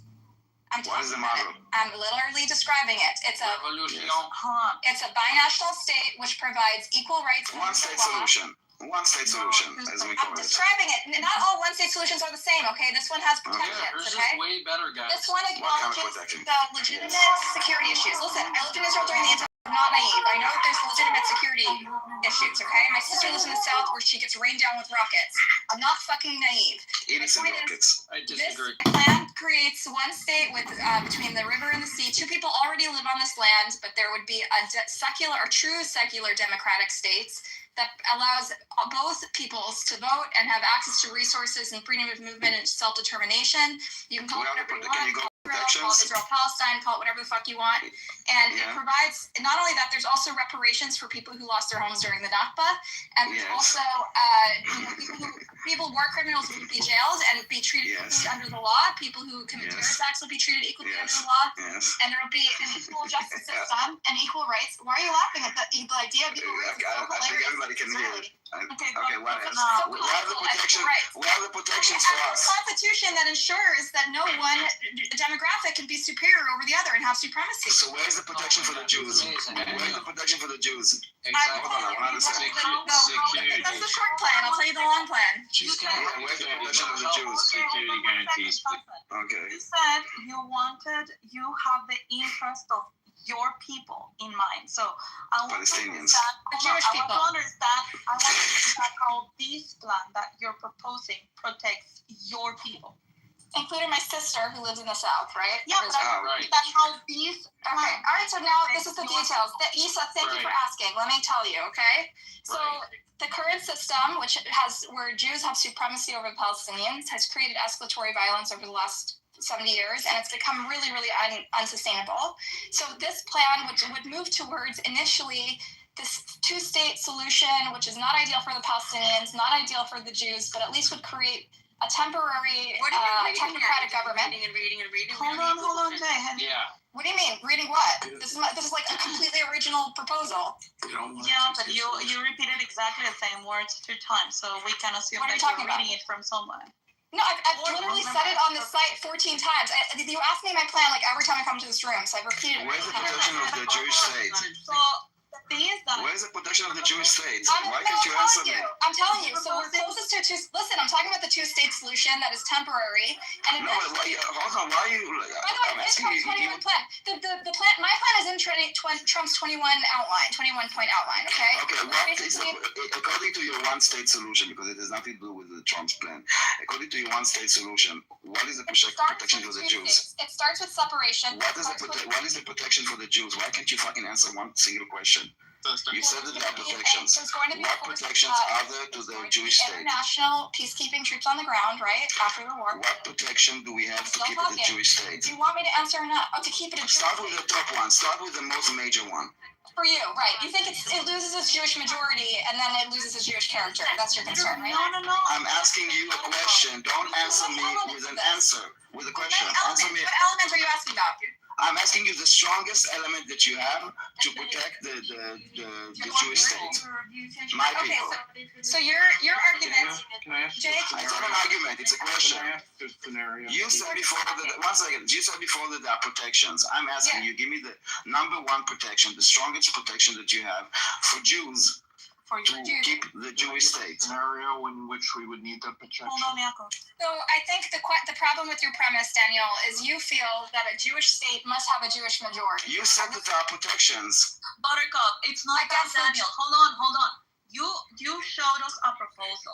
You said that your interest is to protect your people.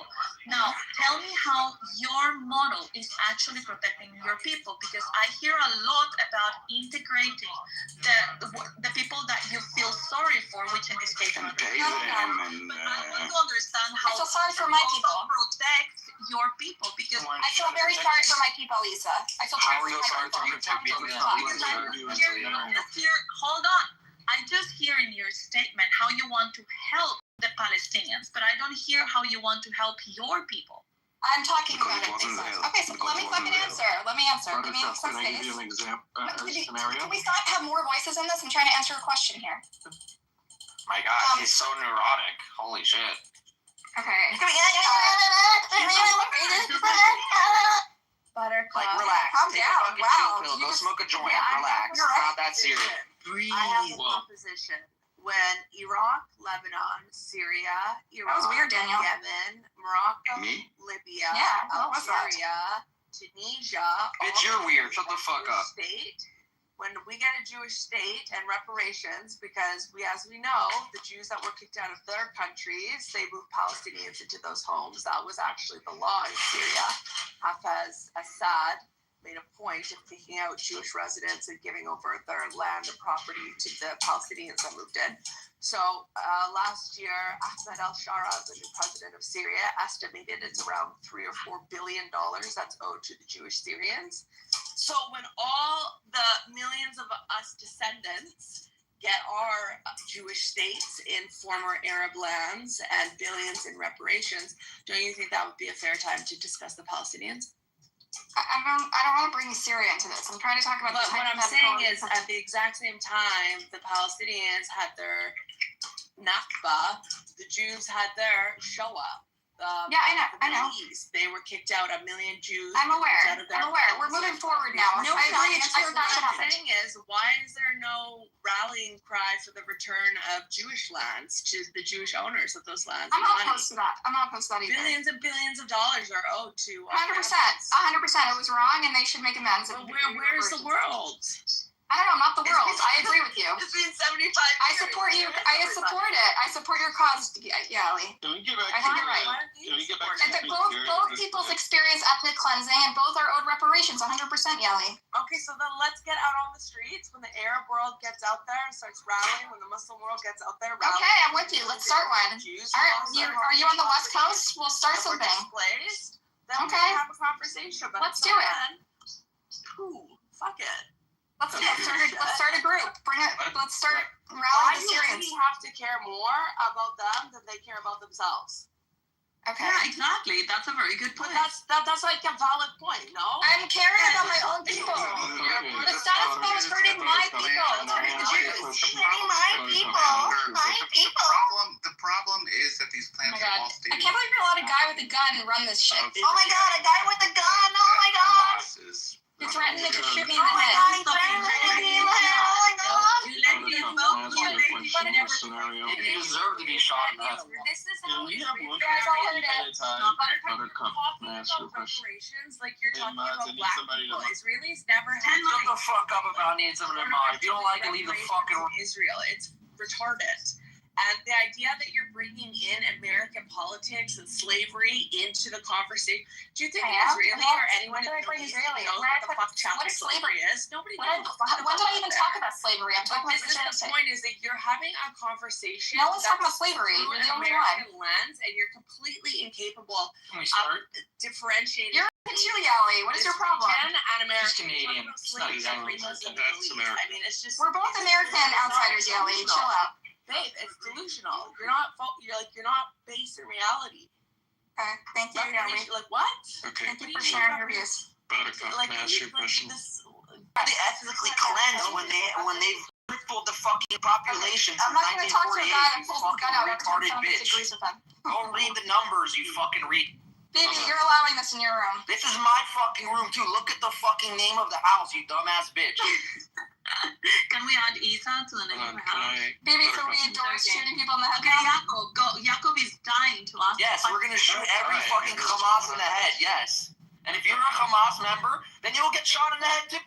I'm trying to reconcile something. Jacob, go ahead, Jacob. I'm trying to reconcile something. Don't reconcile. Just ask the question. No, in her comments, like, you want to help your people. Wonderful. So here's the scenario. You have this one state that you're talking about, and 15, 20 years from now or sometime around then, the Arabs reach 50.1% of the population and 50.1% of whatever parliament, and they strip Jewish people of their citizenship, and they confine them to specific places. You say you. Oh my God, you're gonna be so embarrassed. So glad you asked. I love this question. Yeah, I want to know what's the protection for the. But I want to We would tell Buttercup that she was wrong, and then yeah. No, I know this exact criticism. My whole family are Zionists. They make this argument to me all the time. Okay, I've heard this before. I love that you asked me this. So basically, the way we're defining a Jewish state is a Jewish majority where Jews have supremacy, and I think that is the problem here. That's oh my God, Jews can't have supremacy over their own I want to point out that for no less than years, 20% the Muslims can have 56 of their own. So don't we have a right to self-determination? Don't we have a right to self-determination? Jewish supremacy. Yes. Well, I'm finishing my answer. Jewish supremacy. Oh my God. We want to self-determine ourselves. We don't want to be. We don't want to be ruled by others. Okay, this is what we I want. understand, Havanti. How do you do this? So we're at So the way you do it is What's Havanti? If you spoke Hebrew, you fucking Havanti, you fucking retarded bitch. I speak Hebrew. Don't worry. What is it, Havanti? You don't know why? I never understood this. Why is it controversial? Why is it controversial? Says the bitch that doesn't even know how to pronounce the word correctly. Why is it controversial to have why is it controversial to have cohesion through cultural and religious background? We do have in the West. We have that in the West as well. Like we have countries that have a basis that is Christian, and anyone that comes into those countries integrates. It doesn't mean because you have my to people change keep your religion. dying. It My doesn't people mean keep you have dying. to That's change why your you religion, said. but it means that you keep cohesion through same cultural background. So why should it be controversial that Israel wants to It's keep not. a Jewish culture and a Jewish It's background? not, but it's killing my She called it people. supremacy. It's killing my people, not your She people. brands it as It's hurting my people. supremacy, and she basically says bend the knee. Your ideal for Israel is not for my family. Don't be a Jew, and then no one will kill you. But what I think that your mentality. My sister spends half her day in a shelter because of your ideal for Israel. Buttercup. The problem that I see with She will be good is that these according to your ideas of Israel.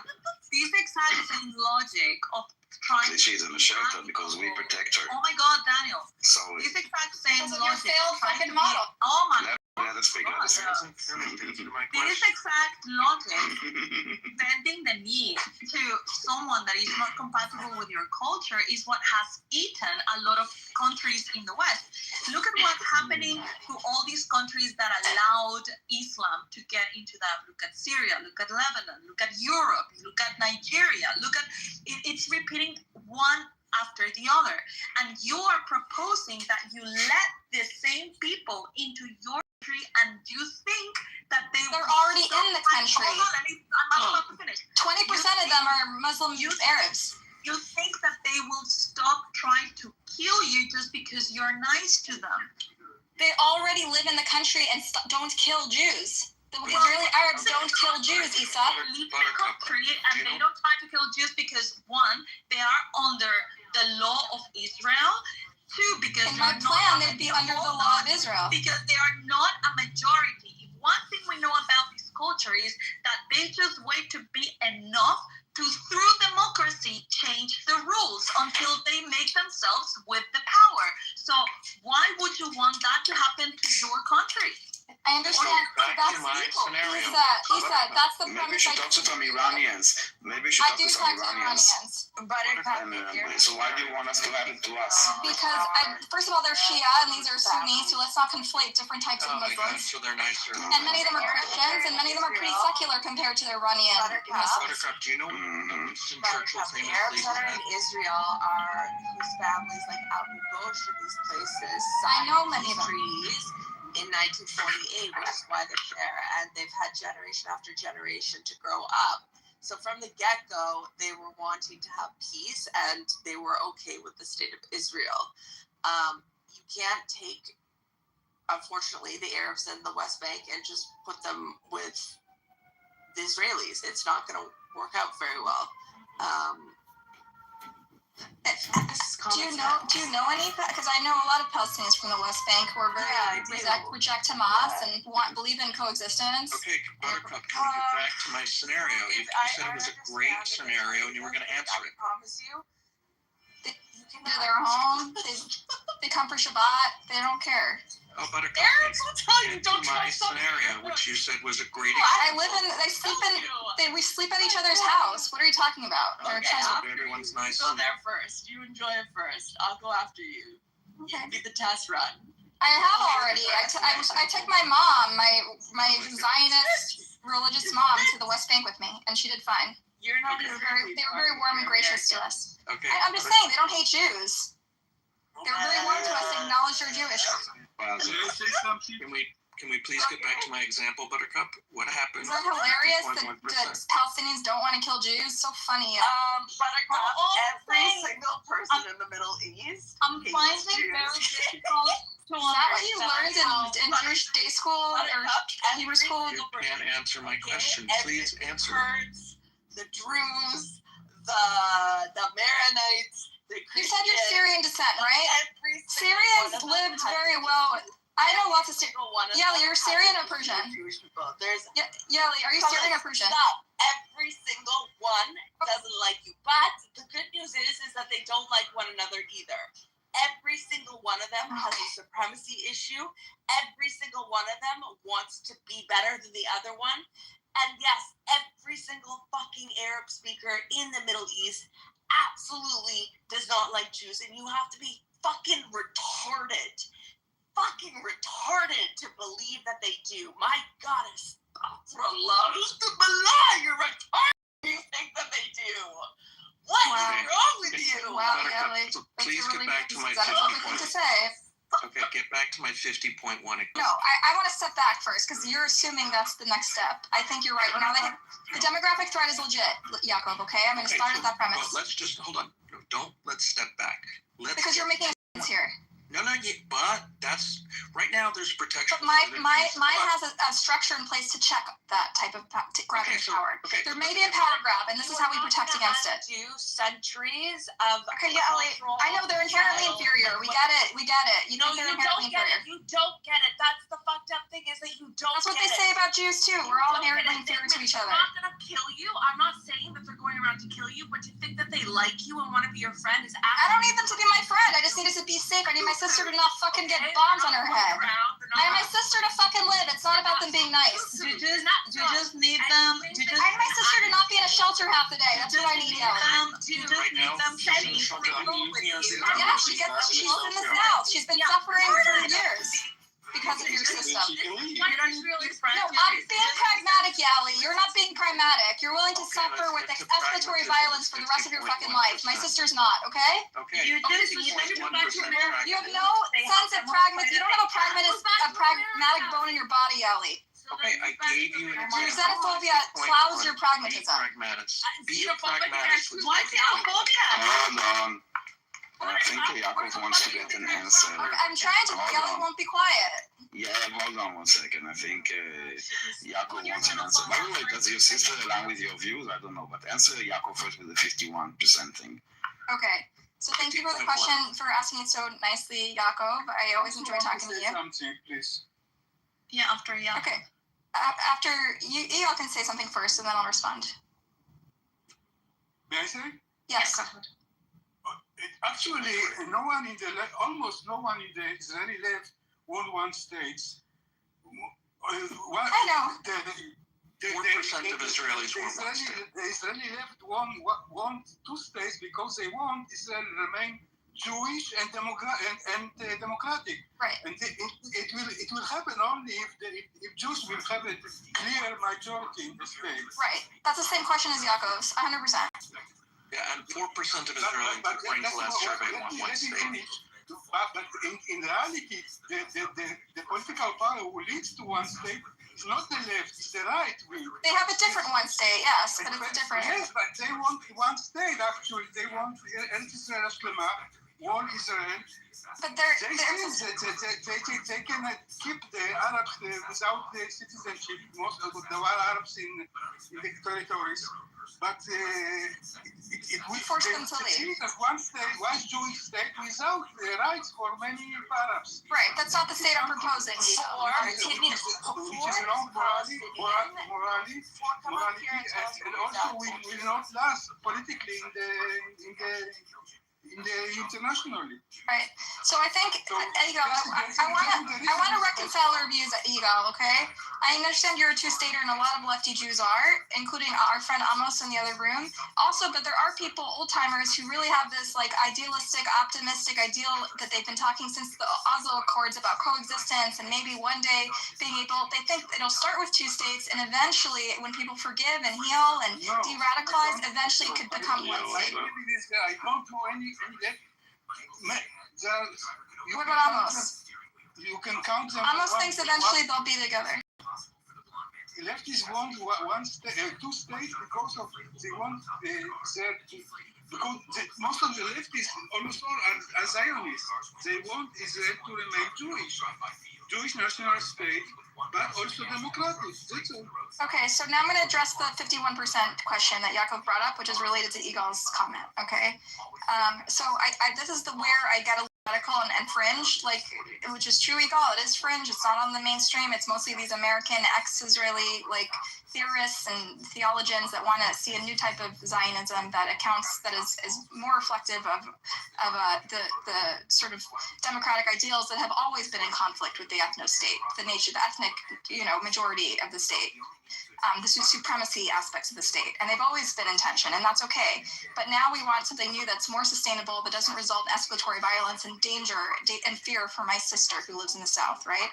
So what you're talking about, basically, the way people perceive a Jewish state is one where there's a 51% majority because historically Jews, when they've been the minority, they haven't fared well under other governments, throughout history, blah, blah, blah. We've all been educated in the same way. My argument is that there's already these two people competing demographically, living between the river and the sea. There's just a slightly different structure, right? There's different rules that govern some and not others, and it's created this like humanitarian like situation, which has just resulted in escalatory tension and violence, and now like the worst war we've ever seen ever, right?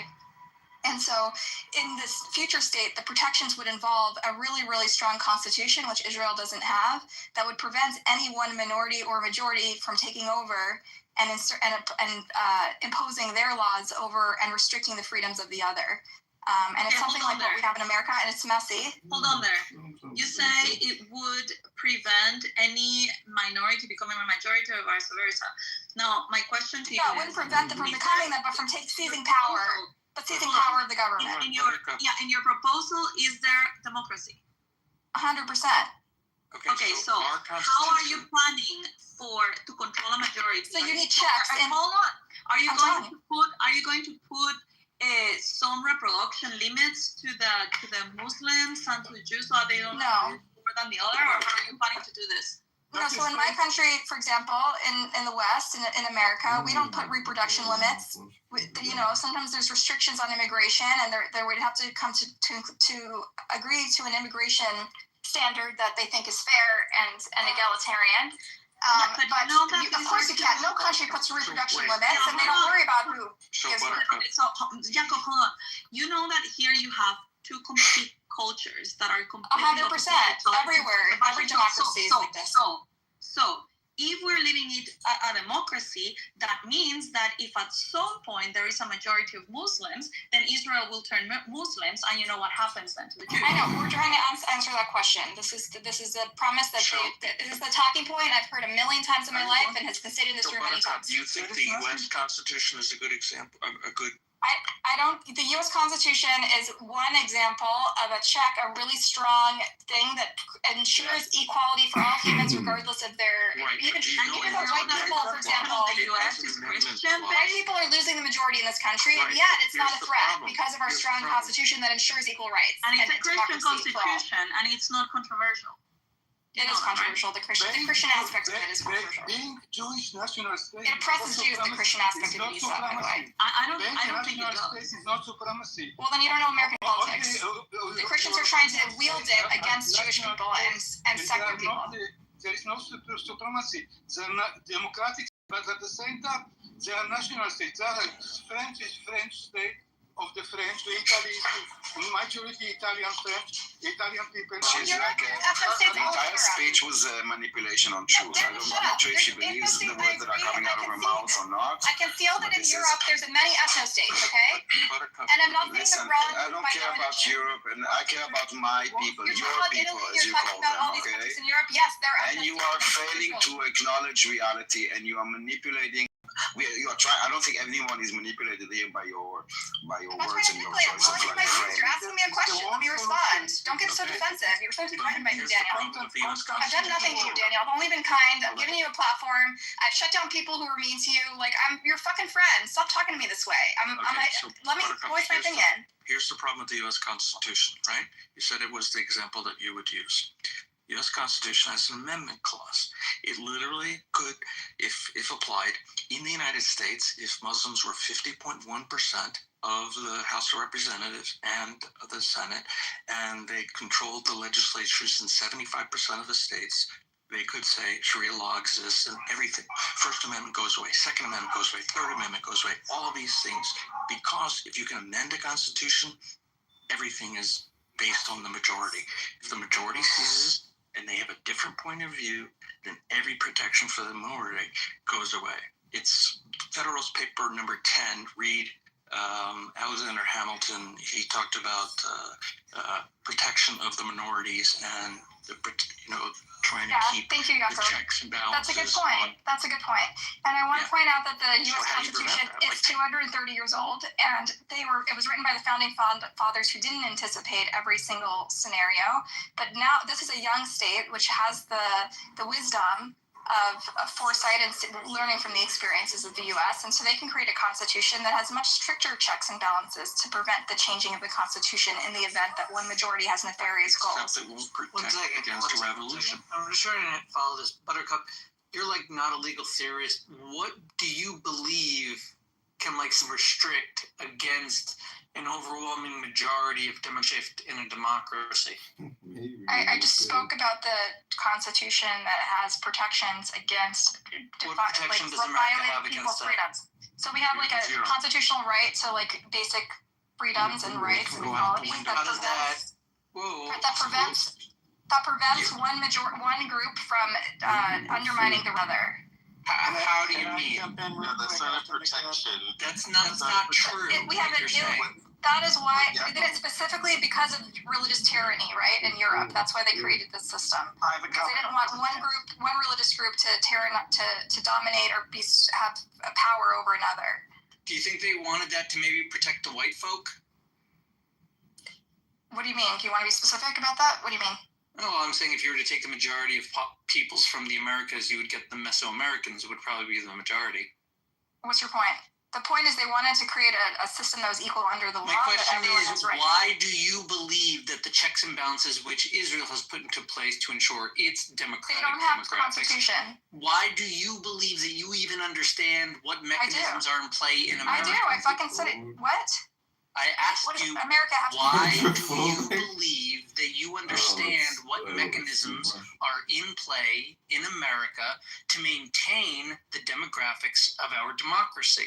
There are no mechanisms to maintain the demographics of our democracy. This is why I'm saying you are unaware of the mechanisms. Why are you talking to me like that? I've done nothing. Because you're not listening. Is there a respectful way to talk to someone, Issa? Like, do you think this is a normal way to discuss having a free debate? We're having a good faith conversation here. Why are you being a dick? Caleb, do you want to speak? Yeah, I do. Thank you. 2 comments, Buttercup, to you. One is that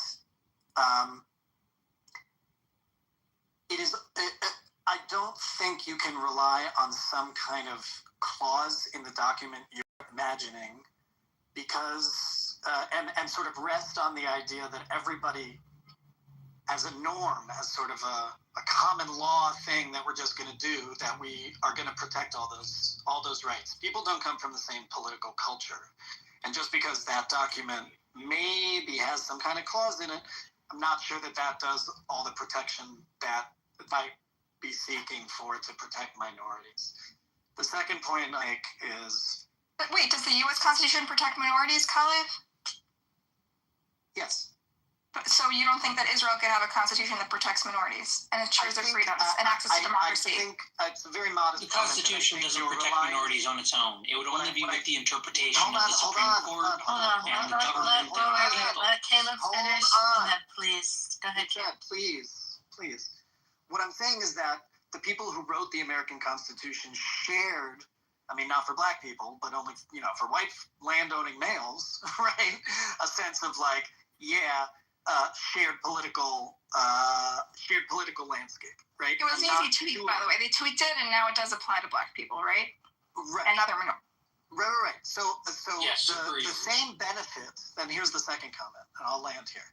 The same benefit you get to be able to amend the Constitution in positive ways and progressive ways is also the same levers of power that allow you to undo a democracy. That was my point. If the society doesn't share, and if the society overall doesn't share the same kind of political ethos, then you're going to get a dismantling of the democracy. You can see this in America, right? I assume you'd be sympathetic to this because we're seeing it in America. With the creep of Christian nationalism.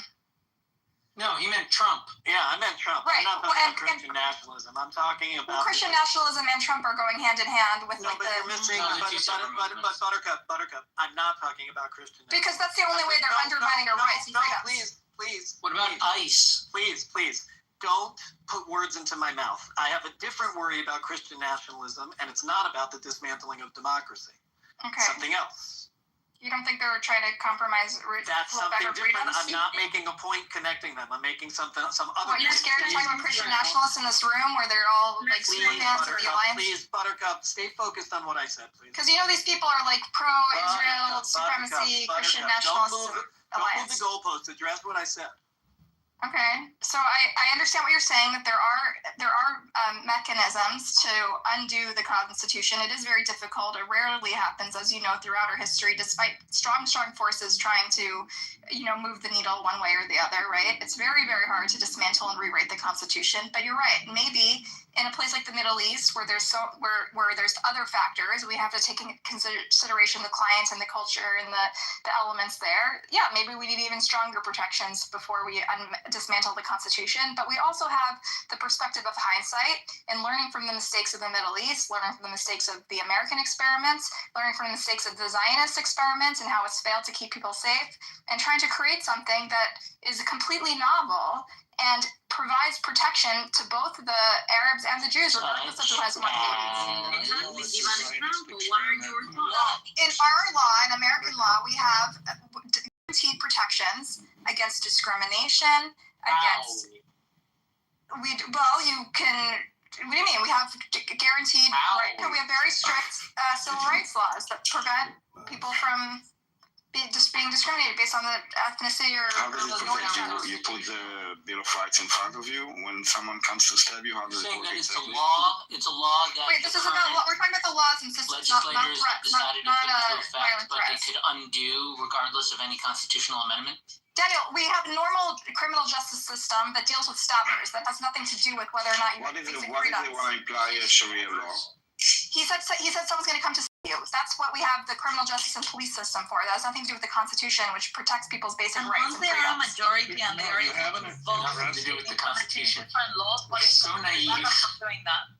Yeah, if they want to have Sharia law and it's a majority wants Sharia law, what's the problem with this? Yeah. It's a democracy, no? They are a very big majority and they just want to change the Constitution. What is preventing them from doing that?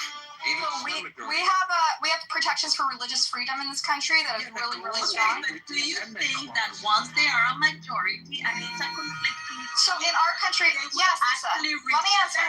So tell me, which country are you comparing? Which Arab Muslim country are you comparing us to? Let me talk to Isa for a second. Don't ask. Okay, so Let me talk to Isa. Okay, I'm talking to Isa. okay, but so let me just finish what I was saying.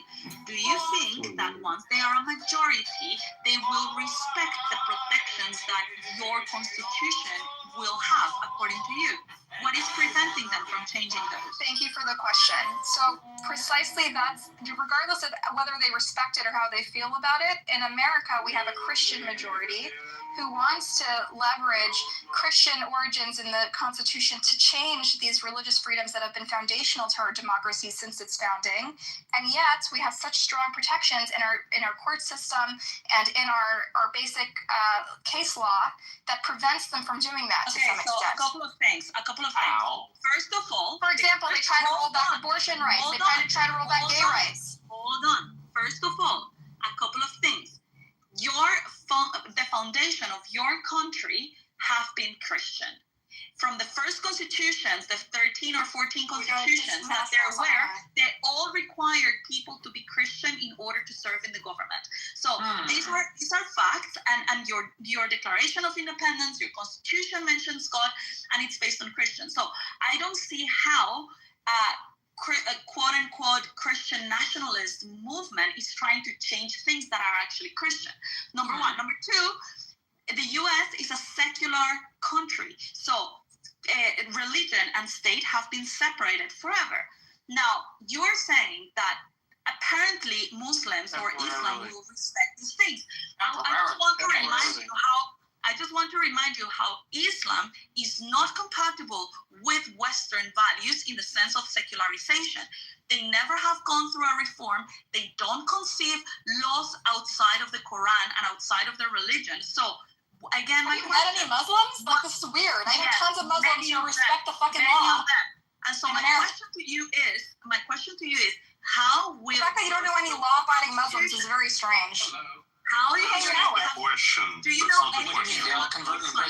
Because it has nothing to do with Muslims. It has to do with Islam ideology. Administrative message. The press conference will start soon. Can anybody broadcast it or how would TV? Yeah, you can do it. Let me just say this. So how is going to prevent from a culture that is completely the opposite of the values that Israel? Buttercup will tell them that. I don't think I can answer your question because your premise is that Muslims are inherently unlawful and can't comply. No. That wasn't really in her premise. She does think that. It's clear she thinks that. So like in it's true she thinks that, but it wasn't a premise of her question. She said over and over again that Muslims are like this. They can't comply with these. She actually believes that. She said that in her question. My premise is Islam is directly opposed to the other two religions because of the system, because of the structure of their system. It has nothing to do with Muslims. They can still adhere to the standards of secularism. I'm talking about Islam. Islam as an ideology and as a system of rule.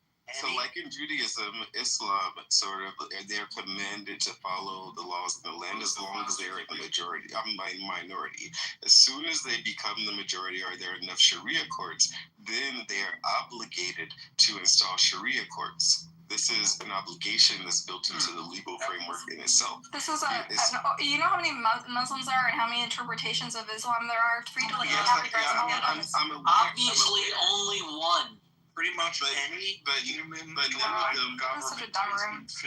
none of them will contradict what I say. If you ask any Muslim this, they won't. Okay, she left. But is there any majority Muslim country that abides by the secular law of the previous? No, even like of the previous majority. So I mean, I don't know, like Indonesia or something like that. No. Well, I mean, then we have our answer. Yeah, but I mean, like she says that she wants a one-state solution in which you allow equal rights to everyone, and even though there's the risk of the population, the Muslim population to overpopulate Israel, that there will be always a respect for the law, and that you can put this in the constitution, and in a democratic country. So these are things that are compatible. There's actually a fallacy in her logic, because she's saying, if I can find you law-abiding Muslims currently in the United States when they're a minority, I can therefore extrapolate from that if they were a majority, they would behave in exactly the same manner, which It's it just does not regarding follow. the special pleading of they act differently as minorities than they do as majorities, which is the claim. And I also think there's a role because maybe her lack of understanding of how actually Islam works. And I see this confusion all the time because people think that because they have dealt with Muslims in the West, this is exactly how Muslims behave in a Muslim country or under Sharia law. It's not the same. Muslims in the West are allowed, are able to be free and are able to think differently and are able to communicate different because they're protected by the laws of the land. They're not going to be killed by others because they're protected by those laws. But once they don't have those protections, those things just go away and they have to fall in line with an Islam rule. Yeah, that's true. May I make a suggestion for you guys? Like talking to her, especially when she throws things around like Christian nationalism. I think it would be helpful to define what it is, and I would suggest using like William Wolfe and Stephen Wolfe's definitions of that ideology, because this is actually what is practiced in real world. It's not something that she might think, or equivocate to people who go to church and aspire to Christian values and want to get highlighted. Yeah, no, I agree with you. Although the actual definition of it is like, yeah, you're a nationalist, yeah, you love your country, you're whatever, and then you're a Christian, so it makes you a Christian nationalist. However, however, I agree with you that this term has been appropriated by people like Nick Fuentes and others that actually want a monarchy, and they have hijacked this term to try to put some label. Here, I mean, when she said that there are Muslim countries, Muslim majority countries, or secure democracy, the burden of proof is upon her shoulders.